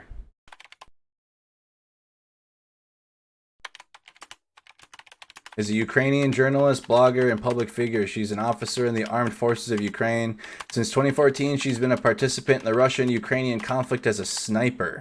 In her own blog, Olena mainly covers protests and actions of right-wing political parties and movements, which she documents with numerous photographs she has taken. She also publishes her own poems and translations of foreign poetic works into Ukrainian. Wow. So she's a journalist, blogger, public figure, and sniper. Olena prefers not to sit right in front of the camera because the right side of her face is paralyzed, but due to some medical issues and wounds. Мене звати Олена Білозерська, я народилася, виросла, більшу частину життя прожила в Києві. До початку російсько-української війни, до 2014 року, я 10 років пропрацювала в журналістиці. Коли був Янукович, то проти мене двічі фабрикували кримінальні справи, хотіли мене посадити. І тоді мене відстояла громадськість, і українська, і міжнародна. І я побачила, як це круто працює, оця солідарність, взаємопідтримка. І почала, крім журналістики, займатися ще правозахистом. Була на Майдані. Була з першого дня до останнього, з першої хвилини до останньої, всі ці гарячі... Wally has already returned to Canada. Була в епіцентрі з фотоапаратом, з відеокамерою. Фізично я нічого не робила, тобто не билася, нічим не кидалася ні в кого. Але я постійно була з фотоапаратом, з відеокамерою, я все знімала. Але перед тим ще був перший Майдан. Тобто я ж пройшла ще й перший Майдан 2004 року. Так, я познайомилася з Тополею, з унсовцями тоді. І відтоді почалася моя дружба з цією організацією. Якийсь час я навіть виконувала офіційні обов'язки її прес-секретаря. А унсовці, вони ж проводили вишколи практично щовихідних, де інструкторами були хлопці, ветерани локальних війн 90-х. Я почала відвідувати ці вишколи. Одним з наших і таким найідейнішим інструктором був Валерій Воронов, він же Вольф, мій чоловік. Ну, на той момент він ще не був моїм чоловіком. Нас вчили тактиці ведення бою, нас вчили, як працює розвідка. Нас готували, в принципі, як лісових диверсантів, тому що Валерій, він тоді ще в 2004-2005 році, він повністю нам What? He said back in 2004-05, Valeri predicted the Donbass war scenario? сценарій війни на Донбасі. Він сказав, Росія скористається внутрішньою нестабільністю, яка рано чи пізно виникне в Україні, відіжме Крим і почне наступ на степову частину Донбасу. І ми будемо воювати. Так само знали, що якщо щось почнеться, то ми поїдемо на фронт. І отак та компанія, з якою я тренувалась, так ми зібралися і так ми поїхали на фронт. В квітні 2014 року я вже була на Дніпропетровщині, і я там займалася тим, що патрулювала, у мене був легальний мисливський карабін на базі Калашникова. She had a Kalashnikov. І через це я така котірувалася, якщо можна так сказати, бо у нас ні в кого практично не було власної зброї. А в мене була власна зброя. І я за всією зброєю я патрулювала, на блокпостах стояла, перевіряла машини. Тобто моя війна почалася з цього, з блокпостів. Перший мій вихід, реальний бойовий вихід, був 28-30 червня 2014 року. Це був розвідвихід, без боєзіткнення. Ми вночі пішки пройшли 13 кілометрів, зайшли у ворожий тил і зробили там засідку на противника. Мета цієї засідки була, перед тим маленька група наших спостерігачів ходила туди, і вони бачили, що там катаються невеликі групи озброєних бойовиків. Ми просто хотіли знищити таку групу і забрати зброю, бо у нас зброї не було. Оце була вся мета. Ми познайомилися з 93-ю бригадою, вони нас згодом забрали в своє розташування. Ми познайомилися з їхнім комбрігом, з Олегом Мікацем, і відтоді почали ДУК правий сектор і 93, а згодом інші підрозділи ЗСУ, почали ми вже воювати разом. А через тиждень було реальне перше боєзіткнення у мене. Бій під Карлівкою 6 липня 2014 року.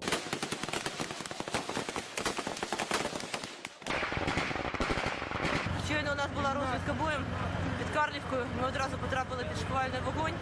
Коли ми реально нас обходили, вороги брали в кільце, ми 2 кілометри короткими перебіжками відходили, відстрілюючись.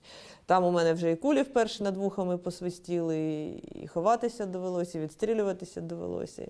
Тобто це був реальний повноцінний бій. В першому виході я вже була зі снайперською гвинтівкою, це був Маузер Кар-98, німецький карабін 37-го року, снайперський варіант. Потім я десь рік бігала зі своїм легальним карабіном з калашем.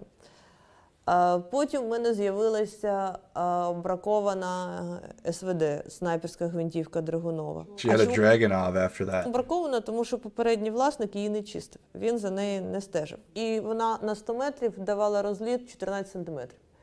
Це викидати, це просто викидати. І я її забрала собі, щоб її не викидали, і з нею лазила, тренувалася, зготовку відпрацьовувала, там, тренувалася як могла. Зброя – це така річ, так би мовити, яка має жива, яка має душу. І якось вона мені здавалася і задовгою, і важкою, і незручною, і незвичною. А потім, коли в мене з'явилася зетка, Z10, вони настільки краще, настільки вони влучніші, і настільки там кучність просто супер. І коли мені сказали, що вона важить більше, ніж СВД, я була здивована. Мені здавалося, що вона важить набагато менше. Коли я її взяла, я з першої секунди знала, що це моя зброя. І далі я вже, як тільки вона в мене з'явилась, то я вже воювала тільки з нею. Поставили ми на неї тепловізійний приціл нічний. І після того, як я спробувала що таке працювати вночі, після того вдень я вже не хотіла працювати. Я після того вже не користувалася денною оптикою, всіма цими, я вже вдень відсипалася. Терпіння, впертість. Все решта – це те, що від природи або є в характері, або немає. Все решта можна навчитись. Адреналіну не повинно бути багато в крові в цей момент, бо якщо почне лопашити адреналін, то ти схибиш. Будуть руки тремтіти. Небагато, абсолютно, біля десятка. Це дуже мало. Є снайпери на цій війні, у яких і сотня, є і більше. Just killed 10. Wow. Going into some of her, just a story of the Ukrainian sniper Olena Biloretska, talking about the beginning of the war, the they knew that there'd be conflict in eastern Ukraine. They've been preparing for it and training for it. They're part of the forest unit, resistance unit. And then she worked her way up to a Dragunov sniper rifle and was a nighttime sniper. Wow. Big respect. Big respect. Let's get President Zelensky's update, and then let's do the map. Then we'll do the map breakdown. I haven't seen this. Another trophy captured by the tractor troops. They captured a Russian armored personnel carrier. Video General Staff of the Armed Forces of Ukraine. Tractors in the chat.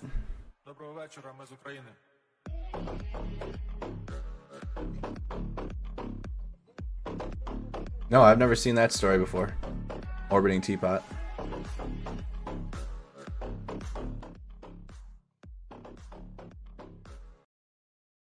Tractors pulling out Russian equipment. Tractors in the chat. All right, where's President Zelensky's update? Oh, we got a couple more here. A couple more boot camp. For Ukraine or for Russia? Let's see here.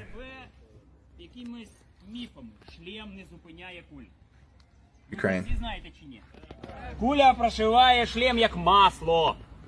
Навіть якщо він там, блядь, 3 з плюсом, це такі шлеми, не зупинить вона кулю. Бо в них такі кулі, які, блядь, нереально зупинить. Ну і то, рикошет, це так, це потім будеш, блядь.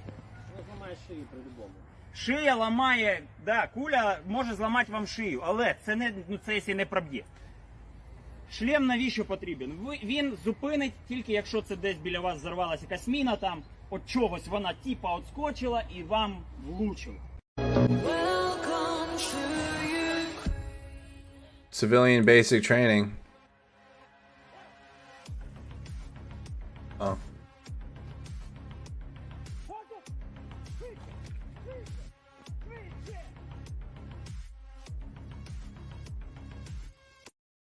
Civilian basic training going on, getting their territorial defense trained up in Ukraine. Gonna see if there's any other videos we might have missed. I saw those on Rob Lee's timeline. Invaders shelling a neighborhood in Bakhmut. Russian rocket fire in Bakhmut.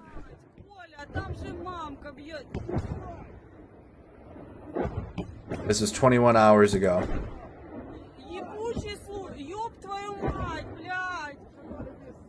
Пиздец! Коль! Это просто пизда, ну все горит. О, тут свет ебали, глянь, провода. Где это? Это ступки, блядь, Санина сторона. Это пиздец. Это пиздец. Маме набрать, нет? Пиздец. Саня, ты чё, ёбнулся? Не надо так говорить, Коля, не надо так говорить. Russian strike in Bakhmut, which we'll get into our map breakdown. I think that's all the latest.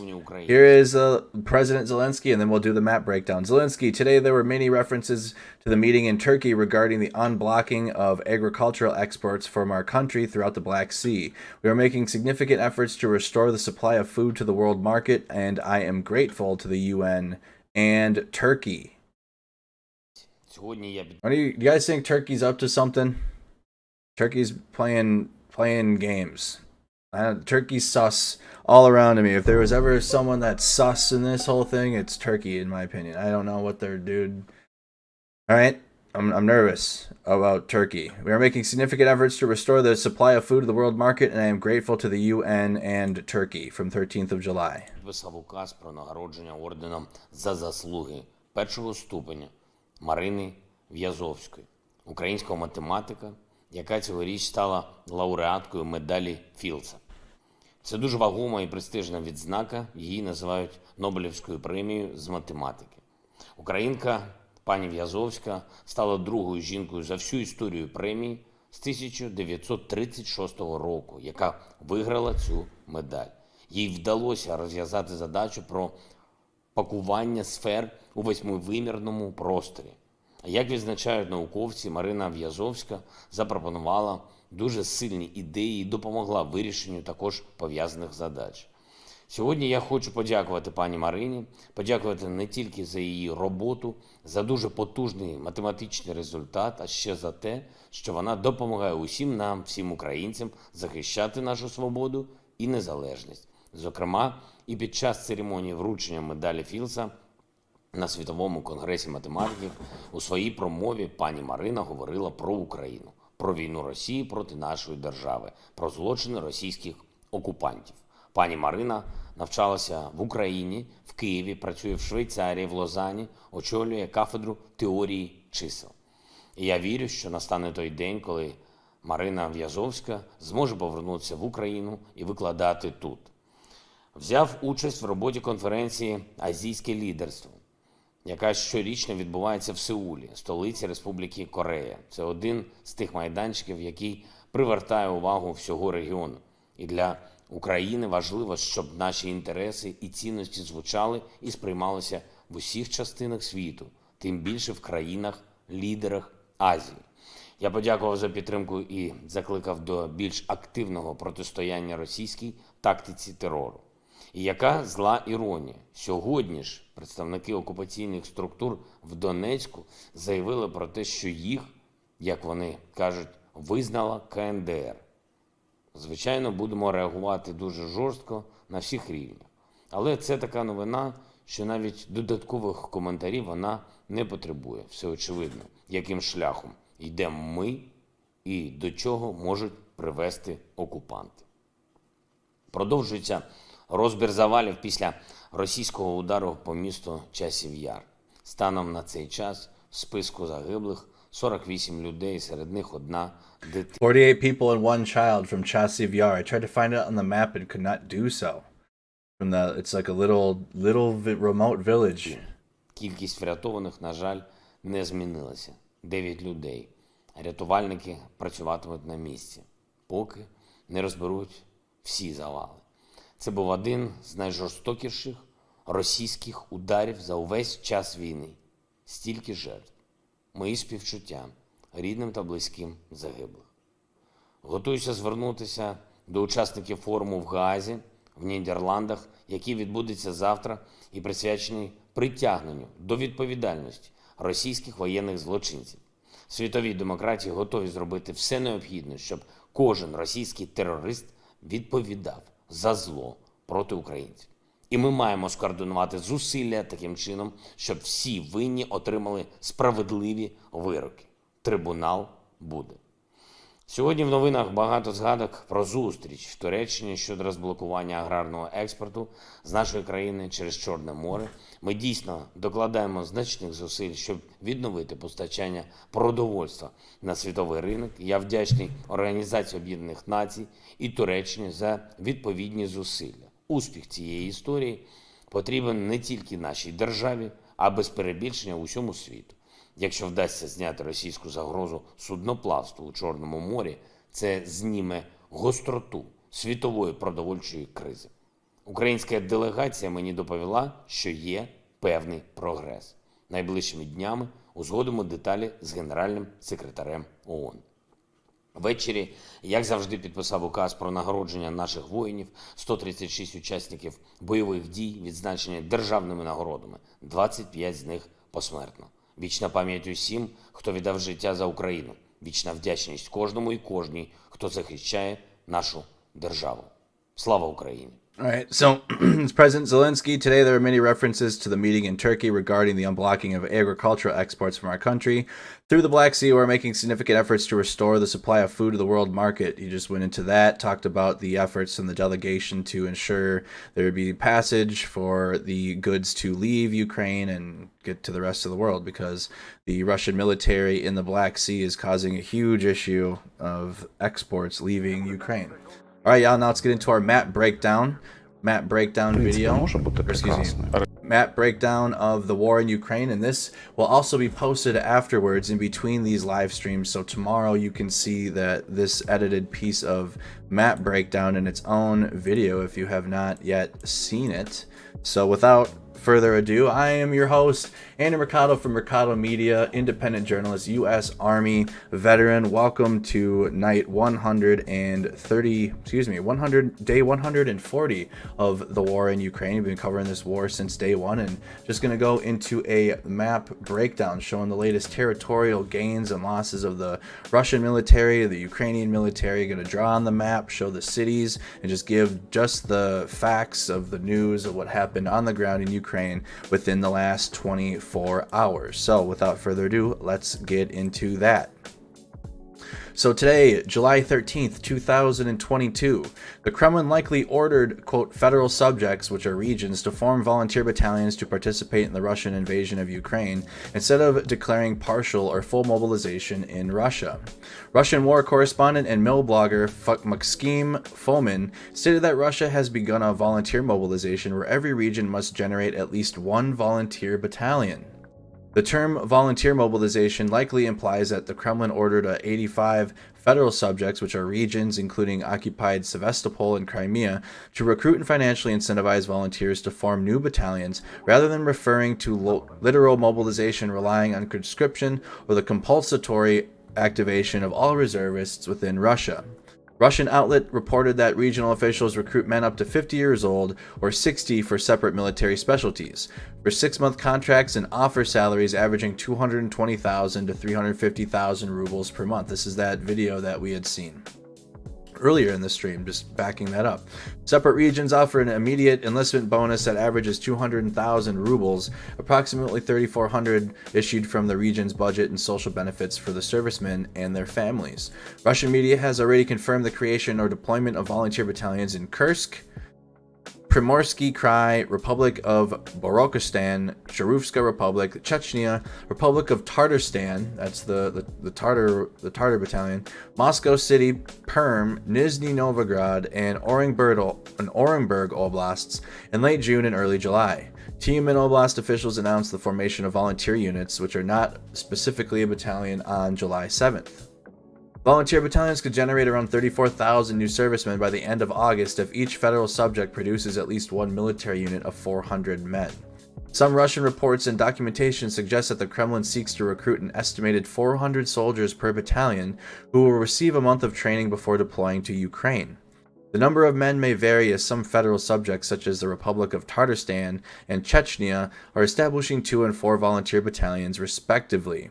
It is possible that some federal subjects may delay or not participate in the establishment of the battalions, with officials in Volgograd reportedly remaining silent on the formation of the new units. Newly formed battalions are currently departing to training grounds and will likely complete their month-long training by end of August, but they will not be combat ready in such a short time period. Russian mill bloggers criticized the Russian military on July 12th for sourcing Russian mill bloggers criticized the Russian military on July 12th for sourcing Iranian UAVs to improve artillery targeting in Ukraine, while failing to address the command issues that more severely limit the effectiveness of the Russian artillery. Russian Telegram channel Rebar claimed on July 12th that Russian requests and approval for artillery fire passed through a convoluted chain of command, resulting in a delay of several hours to several days between Russian ground forces requesting artillery fire, Russian targeting, and conducting the actual strikes. Rebar claimed that Russian forces in Syria reduced the time between targeting and striking to under an hour. Rebar claimed that while Russians need more UAVs and that Iranian UAVs helped achieve a target-to-time frame of 40 minutes in Syrian training grounds, additional UAVs do not solve the problems of over-centralized Russian command and over-reliance of artillery within Ukraine. Russian mill blogger Voyeny Otsymytel claimed that Russian forces had faced the same over-centralized command during the First Chechen War, wherein the inability of Russian ground forces to request artillery support without going through the chain of command inhibited responses to enemy offensive actions. Mill blogger Yevgeny Vider claimed that Ukrainian artillery forces' target to response time is under 40 seconds. Under 40 seconds for Ukraine. Wow. Going to continue on here. Now we're going to get into the actual map updates. That's just some of the latest news stories that are coming out, and the Russian mill bloggers that continue to have infighting with the Kremlin. and Igor Gherkin being one of the biggest ones. And we saw during the live stream, shout out to our live stream audience that tunes in on a nightly basis, and we saw a video that he had put out criticizing the Kremlin's decisions within Ukraine. Let me click this here. All right, so we're going to go into each individual front on the map. There's 3 main fronts within Ukraine. Here is the map. 3 main fronts still going on within this war at this time. I'm going to highlight them in green real quick.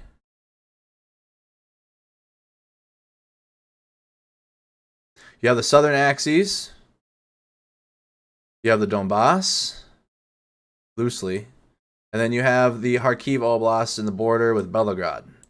Okay, or Belgorod. These are the 3 main fronts within Ukraine still at this time. South, east, which is the Donbass, and then the Kharkiv Oblast and the international border within Russia. Right, 3 main fronts. The main effort is eastern Ukraine, comprised of 3 supporting efforts and 1 subordinate main effort. The subordinate main effort is the encirclement of Ukrainian troops in the cauldron between Izium and Donetsk and Lugansk oblasts. That would be here. Double circle. Supporting effort number 1 is Kharkiv City. Supporting effort number 2 is the southern axes. We're going to talk about mobilization and force generation efforts, and then we're going to finish up with activities in Russian-occupied areas and what's going on in some of these cities that the Russian forces are attempting to Russify at this time. So the subordinate main effort, Eastern Ukraine. Russian forces continued artillery and airstrikes as well as limited ground assaults, but failed to gain territory north and east of Sloviansk on July 13th. All right, so let's go into Sloviansk while we read this update. And just zoom in here, highlight some of the main cities like I did a little earlier. Lysychansk. Third time's a charm. Lysychansk, Severodonetsk, Izium, Liman, Popasna, or Lvivka. I'm just going to highlight some of the main Russian cities. Now I'm going to highlight the main Ukrainian cities in blue. Oops. Sloviansk, Seversk, Bakhmut, Kramatorsk. Okay, the main, and then Avdiivka down here. Okay.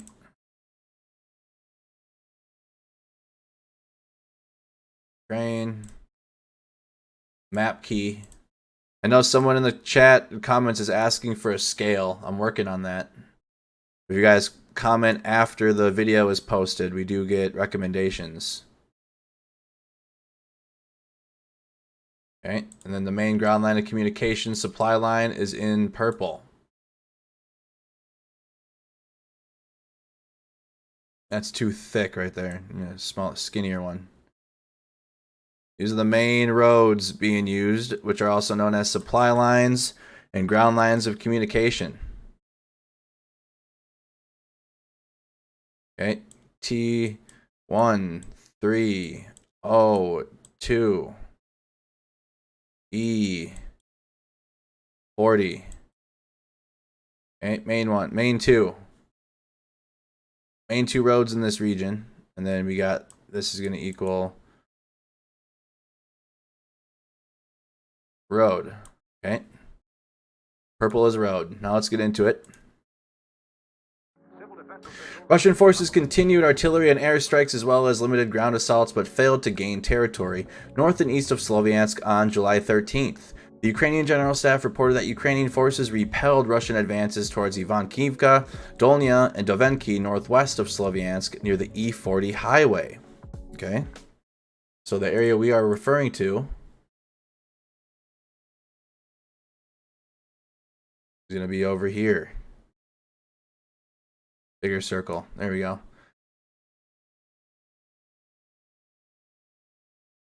Nope. Here. Apologies for that. North and northeast of Sloviansk. Right along the E40 highway, which would be southwest of Liman. Russian forces struck the Sloviansk-Liman rail and road bridges near Ryhodork, northeast of Sloviansk on the T-0514 highway. Russian combat footage appears to show at least one of the two bridges destroyed. It is unclear whether Russian forces fully destroyed both bridges as of this publication. These bridges, if intact, could have allowed Russian forces to advance on Sloviansk from the northeast, as well as from the north and northwest. Their destruction would indicate that Russians have abandoned the idea of such an advance for reasons that are not clear. Russian forces may strike these bridges to prevent Ukrainian forces from using the bridges to conduct a counterattack on Liman, but such a decision would reflect a surprisingly defensive mindset on the Axis that is the current main offensive operation of the Russian military in Ukraine. Russian forces conducted an airstrike near Manznivka, northwest of Sloviansk, and Russian forces conducted shelling to the northwest and northeast of Sloviansk, including Dolnya, Kratsianopilia, and Doensky. Alright, so basically their only objective in this region is to prevent the Ukrainians from gaining any territory. So the Russians in this region in Liman, northeast of Sloviansk, haven't made any territorial gains or major push into the city at all. Likely because they moved all of their equipment to the east to take Sloviansk, to take Lysychansk and Severodonetsk a few weeks ago. Right, it's just been an attrition battle there in the Sloviansk-Liman direction. Russian forces continued artillery strikes near Seversk. All right, let's get to Seversk. Here is the city of Seversk. Russian forces continued artillery strikes near Seversk, but did not attempt any ground assaults in this area on July 13th. The Ukrainian General Staff reported that Russian forces shelled areas including Seversk, Serebyanka, and Ivanko-Durinka and conducted airstrikes on Verkhomohansky and Spirny. Lugansk People's Republic LNR Assistant to the Interior Minister Vitaly Kutsyalanov amplified the United Kingdom Ministry of Defense's assessment that Russian forces intend to seize Seversk within the coming week. So that's what the UK is saying. Unless the Ukrainians can stop that from taking place, unless the Ukrainians can get some extra HIMARS there very soon and ASAP, Seversk and Bakhmut are likely going to be the next two cities that the Russians are going to take in the east, in the Donbass. So anyways, as I was saying, the United Kingdom Defense Ministry's assessment that the Russian forces intend to seize Seversk within the coming week, which may indicate that such is indeed the Russian intent, although Kislyov is not an official or reliable spokesman for the Russian military operations. Contrarily, Russian military correspondent Boris Rozdin claimed that fighting is ongoing near Serebyanka, northeast of Seversk, and that Russian forces intend to bypass Seversk from the north. These claims indicate that if Russian forces intend to advance from Hilrivka west to Serebyanka before advancing on Seversk. So advancing through some of the cities and villages northeast before they get to the actual city of Seversk, which is highlighted. Russian forces conducted failed ground assaults east of Bakhmut on July 13th. So now we're going to Bakhmut. That is down here. City of Bakhmut. The Ukrainian General Staff reported that Ukrainian forces repelled Russian ground assaults near Yakolovivka, northeast of Bakhmut, and Yalsa, Dolnya, and Vershnya to the southeast. Ukrainian forces also forced a Russian reconnaissance in force group to withdraw near Porovsky. Kislyov claimed that Russian forces reached the outskirts of Soledar northeast of Bakhmut and west of the Bakhmut-Lysychansk highway. Study War has not been able to independently verify those claims. Russian forces continued firing on Ukrainian rail networks on the eastern axis on July 13th. Russian forces shelled Raisk, situated along the Ukrainian railway connecting Kramatorsk, Chasiv Yar, and Bakhmut to central Ukraine. Russian forces reportedly shelled Stupki rail station on the northern outskirts of Bakhmut. Russian forces likely intend to interdict Ukrainian rail networks to set conditions for an eventual assault on Sloviansk near Kramatorsk. Okay. Indirect Ukrainian rail networks. If you guys remember Kramatorsk, so we're moving away from Bakhmut. That big rail station that killed 50 civilians a couple months ago. And that's Kramatorsk. Big railway that leads from this region to the west of Ukraine. Russian forces continued firing on Ukrainian positions west of Donetsk City on July 13th. The Ukrainian General Staff reported that Russian forces continue to shell with less intensity than usual along the line of contact west of Donetsk City, including Avdiivka, Marinka, and Novomykolivka. There we go. Russian forces also conducted airstrikes on Avdiivka, Kamyanka, and Novomykolivka. So just Russian forces striking Ukrainian positions around this region to the south of Kramatorsk. This is Avdiivka in this blue circle on the southern region of the map. This is Avdiivka. So no advances from the Russian military here, just striking of residential and civilian infrastructure around the region. That is the latest. I forgot to show the advances. So the direction the Russians are moving.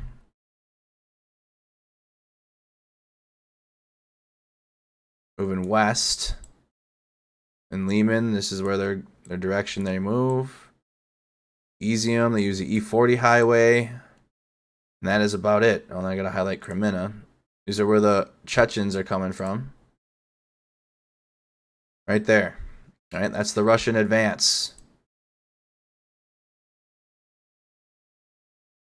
At this time, they're on an operational pause, so there hasn't been any territorial gains by the Russians in the last week. Right, they're on an operational pause at this time. That is the latest in the east, in the Donbass. No territory gains or losses. Shelling of civilian infrastructure. Now let's get up to the northeast in the Kharkiv Oblast, in the border with Russia, the international border. Pull the paintbrush out. Quickly highlight Belgorod, which is in Russia. You got Kharkiv. The E105 highway, ground line of communication that Russia uses and Ukraine, was right from Belgorod to Kharkiv. Here's E40. Kharkiv down to Izium. And then the T2117, which branches off into Zolochiv. Those are the three main ground lines of communication supply lines being used in this region. Let's get the update. Supporting effort number 1, Kharkiv City, Russian objective, defend ground lines of communication. GLOCs to Izium and prevent Ukrainian forces from reaching the Russian border. Russian forces continue to conduct limited and unsuccessful ground assaults northwest of Kharkiv City on July 13th. The Ukrainian General Staff reported that Ukrainian forces repelled another Russian attack on Demenivka and noted that units on the western and eastern military districts continue to maintain defensive positions on the Kharkiv City axes. The Russian Defense Ministry claimed that Russian forces neutralized a Ukrainian sabotage and reconnaissance group in the area of Demenivka, but the study war cannot independently verify if Russian forces recaptured territory in Demenivka's vicinity. The Ukrainian General Staff also stated that Russian helicopters launched airstrikes on Petrivka and Vernivki Saltiv, both northeast of Kharkiv City. Russian forces continue to shell Kharkiv City and settlements northeast, northwest, and southeast of the city. So no territory gains by the Russian military, just shellings northeast, and southeast. Shellings here. Stary Saltiv there, and then southeast. So shellings in civilian regions within the Kharkiv Oblast, but beyond that, no territory gains by the Russian military. They haven't pushed into Ukraine any further in the last 24 hours, and similarly, the Ukrainian military has not regained any territory back. They haven't had any successful counteroffensives within the last 24 hours. Okay, just shellings by the Russian military. Now let's get to the southern axes. I'm going to highlight the main cities that are referenced frequently. If I need to add any, I will. Mykolaiv, Kryvyi Rih, Dnipro, Zaporizhia. I'm going to highlight the main Ukrainian cities along the southern axes. Mariupol, Melitopol, Kherson, Nova Kakhovka, which is where the I'm gonna put F. The ammunition depot was hit recently. Right, that big ammunition depot that the Ukrainians hit with the HIMARS. Right behind it. It's to the east of Nova Kakhovka. Here's the E58 highway, the main ground line of communication supply line the Russians use to travel east and west and get some fresh supplies and equipment to these cities, especially Kherson, since the Ukrainian military is like still within at least 20 kilometers. They were within 10 to 15. It looks like they've peeled back some, but they're still very close on that M14. The Ukrainian military is very close in Kherson still. Those HIMARS systems in this region are helping.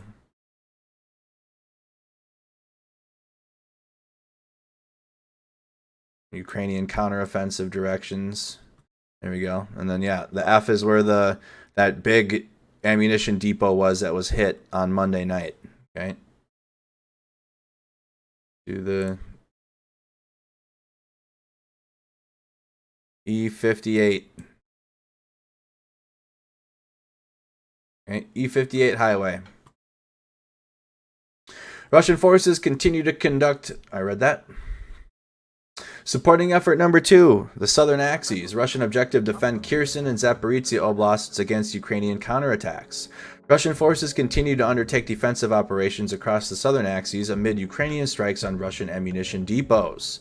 The Kherson Oblast administration reported that local residents observed Russian forces fortifying the Antonov Bridge over the Dnipro River just east of Kherson City, which may indicate Russian preparations for Ukrainian counteroffensives all the way to Kherson City.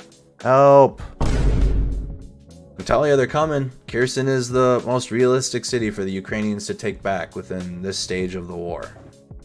Russian forces will likely attempt to defend the bridge to preserve their access to the western bank of the Dnipro River. Geolocated footage showed that Russian forces deployed Toka-U ballistic missile systems to Melitopol, reportedly in response to the increase of Ukrainian strikes on occupied territories.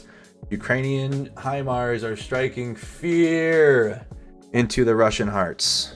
Ukrainian forces continued to target Russian ammunition depots along the Russian ground lines of communication on the T-2207 highway on July 12th and July 13th. The Ukrainian Southern Operational Command reported that Ukrainian aircraft struck a Russian ammunition depot in Novopertivka, which is near the Kherson-Dnipropetrovsk Oblast border. It launched missile strikes on a Russian manpower concentration point in Chuklov, which is approximately 65 kilometers northeast of Kherson City. Both settlements situated along the T-2207. The Ukrainian Southern Operational Command also reported that Ukrainian forces struck a Russian ammunition depot in Shoronovavkia. Russian forces continued to shell Ukrainian positions along the Kherson-Mykolaiv and Kherson-Dnipropetrovsk Oblast borders and settlements on the Zaporizhia Oblast front line. Russian forces reportedly launched missile strikes onto an industrial facility in Zaporizhia City, a farm in the Odessa Oblast, and social infrastructure in Berodzhirinsky district in the Mykolaiv Oblast. Dnipropetrovsk Oblast administration head Dmytro Rizhnishenko also reported that Russian multiple launch rocket systems struck Nikopol, Chernomoravivka, and Mirov, all situated on the northern side of Kostyanov Reservoir. Kakhovsky. I don't know why I said Kostyanov. It's Kakhovsky Reservoir. Tough words right there. Man, that's a lot of long words with CHY and V's and K's, and I think this, how many letters is 1, 2, 3, 4, 5, 6, 9, 10, 11, 12, 13, 14, 15, 20. There's 21 letters in that city. 21. All right. Beyond that, there hasn't been any territorial gains or losses. Again, the Russian military just taken L's to the Ukrainian HIMARS systems, especially in the Kherson Oblast. This is where the site of the most recent one, where I put the F to the east of Nova Kakhovka, and the multiple launch rocket systems. Here's the Kherson Oblast. The main fighting here Like ground battles is going on along the river, the Inhlowets River, which goes to the northeast of Kherson, to the east of Mykolaiv. Lots of artillery going between these two cities as the Ukrainian military looks to take back Kherson. So just as much as I'm saying that's it down here, okay? So just as much as I am saying that the Russian military is due to take Seversk and Bakhmut in the east next, the Ukrainians have a very good chance of taking back Kherson, which would be huge. And then what? And then they're going to keep moving east after that, likely. Be Melitopol next. There's lots of partisan warfare in Melitopol. The hardest part of moving further moving further east from Kherson would be the Crimean Peninsula to the south, and what Russia has stationed down there, if anything, to push back north from the Crimean Peninsula.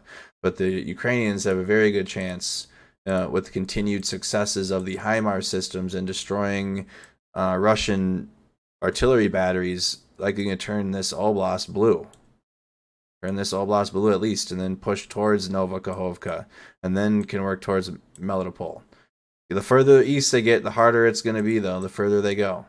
The further they go from Kherson, if they keep advancing towards this region, this is where the Russians are dug in, both physically and all of their narratives and their ideology and all of their garbage is focused in this region. I know it's blue, but all of Russia's garbage is focused in this region, so it'll just be harder as the Ukrainians continue to advance east. But right now, just keeping it, that's a lot of hopium there for advancing for the Ukrainian military. But just keeping it realistic within what they can do now would be the taking of the city of Kherson in the next couple of weeks. I mean, the Russian military is preparing for it. We've been hearing about it for weeks.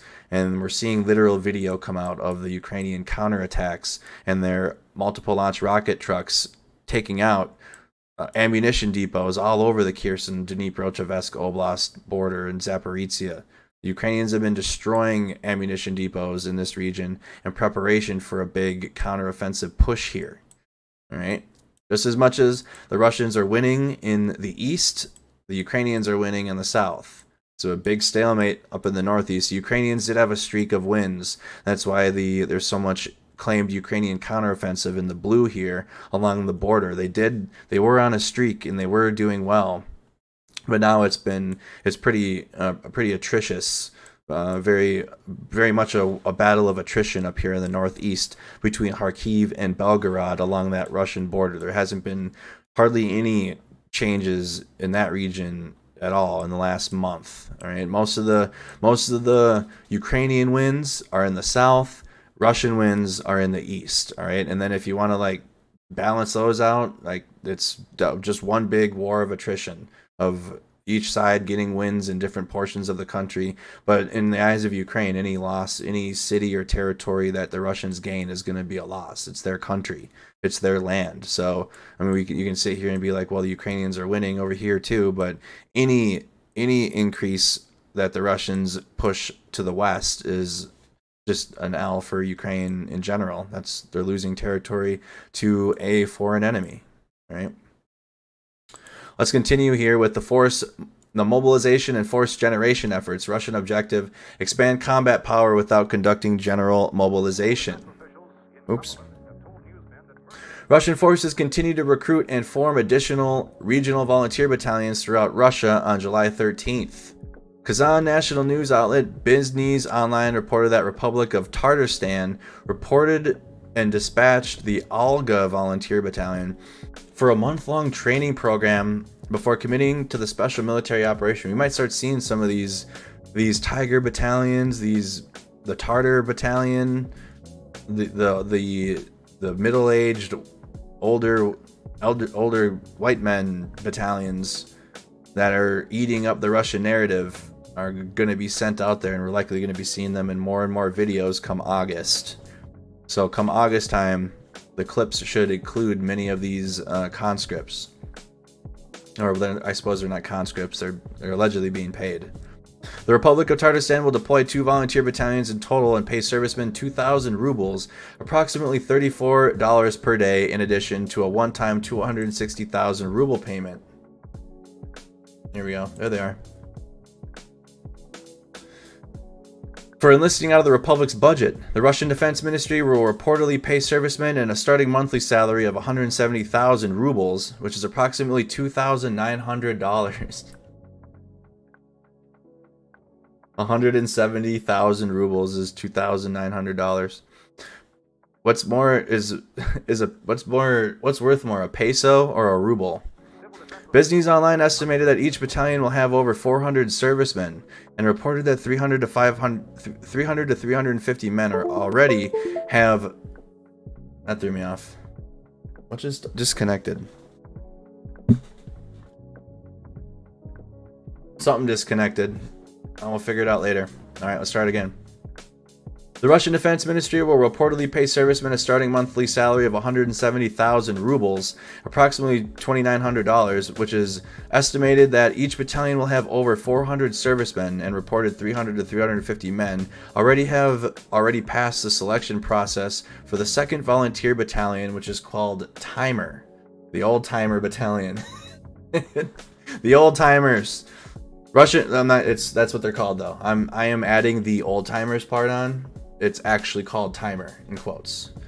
Russian opposition outlet Meduza reported that Moscow officials began recruitment for the newly established Sobinsky Polk Regiment on July 1st and are offering 200,000 rubles per month. They're sending the boomers in. Listen, if you live in the United States, like I referenced earlier, they're sending the guys you'll find at your local watering hole during the daytime hours. All right, and that's who they're sending. Meduza noted that men from regions other than Moscow predominantly registered for Sobinsky Polk as of July 13th. Meduza stated that former commander of Donetsk People's Republic militia Roman Vostotsky is one of the recruiters for Sobinsky Polk, but it is unclear if the regiment will merge with DNR forces. Ukraine's conflict intelligence team obtained a document stating that Krasnoyarsk Krai allocated 120 million rubles, which is approximately $2 million, to recruit 400 servicemen from the region. 120 million rubles. Russian forces continue to face desertion and morale problems. The Ukrainian Zaporizhia Oblast Military Administration reported that 60 Russian servicemen deserted due to fear of Ukrainian artillery strikes in the Zaporizhia Oblast. It noted that Russian Federal Security Service, the FSB, is searching for deserters in occupied settlements in the region. Death. You will die if you desert in the Russian military, or the Gulag. Russian outlet Baza reported that an unknown man threw 2 Molotov cocktails at a military recruitment center in Mostarsk, Moscow Oblast on July 13th. So there was a Molotov cocktail attack at a conscript center in Moscow on the 13th. So just recently happened. So we're also going to talk about activity in Russian occupied areas. So now this is what's going on within the annex, or the cities that Russia is going to try to annex, or at least they have goals to do this. Will they get it done? We'll see.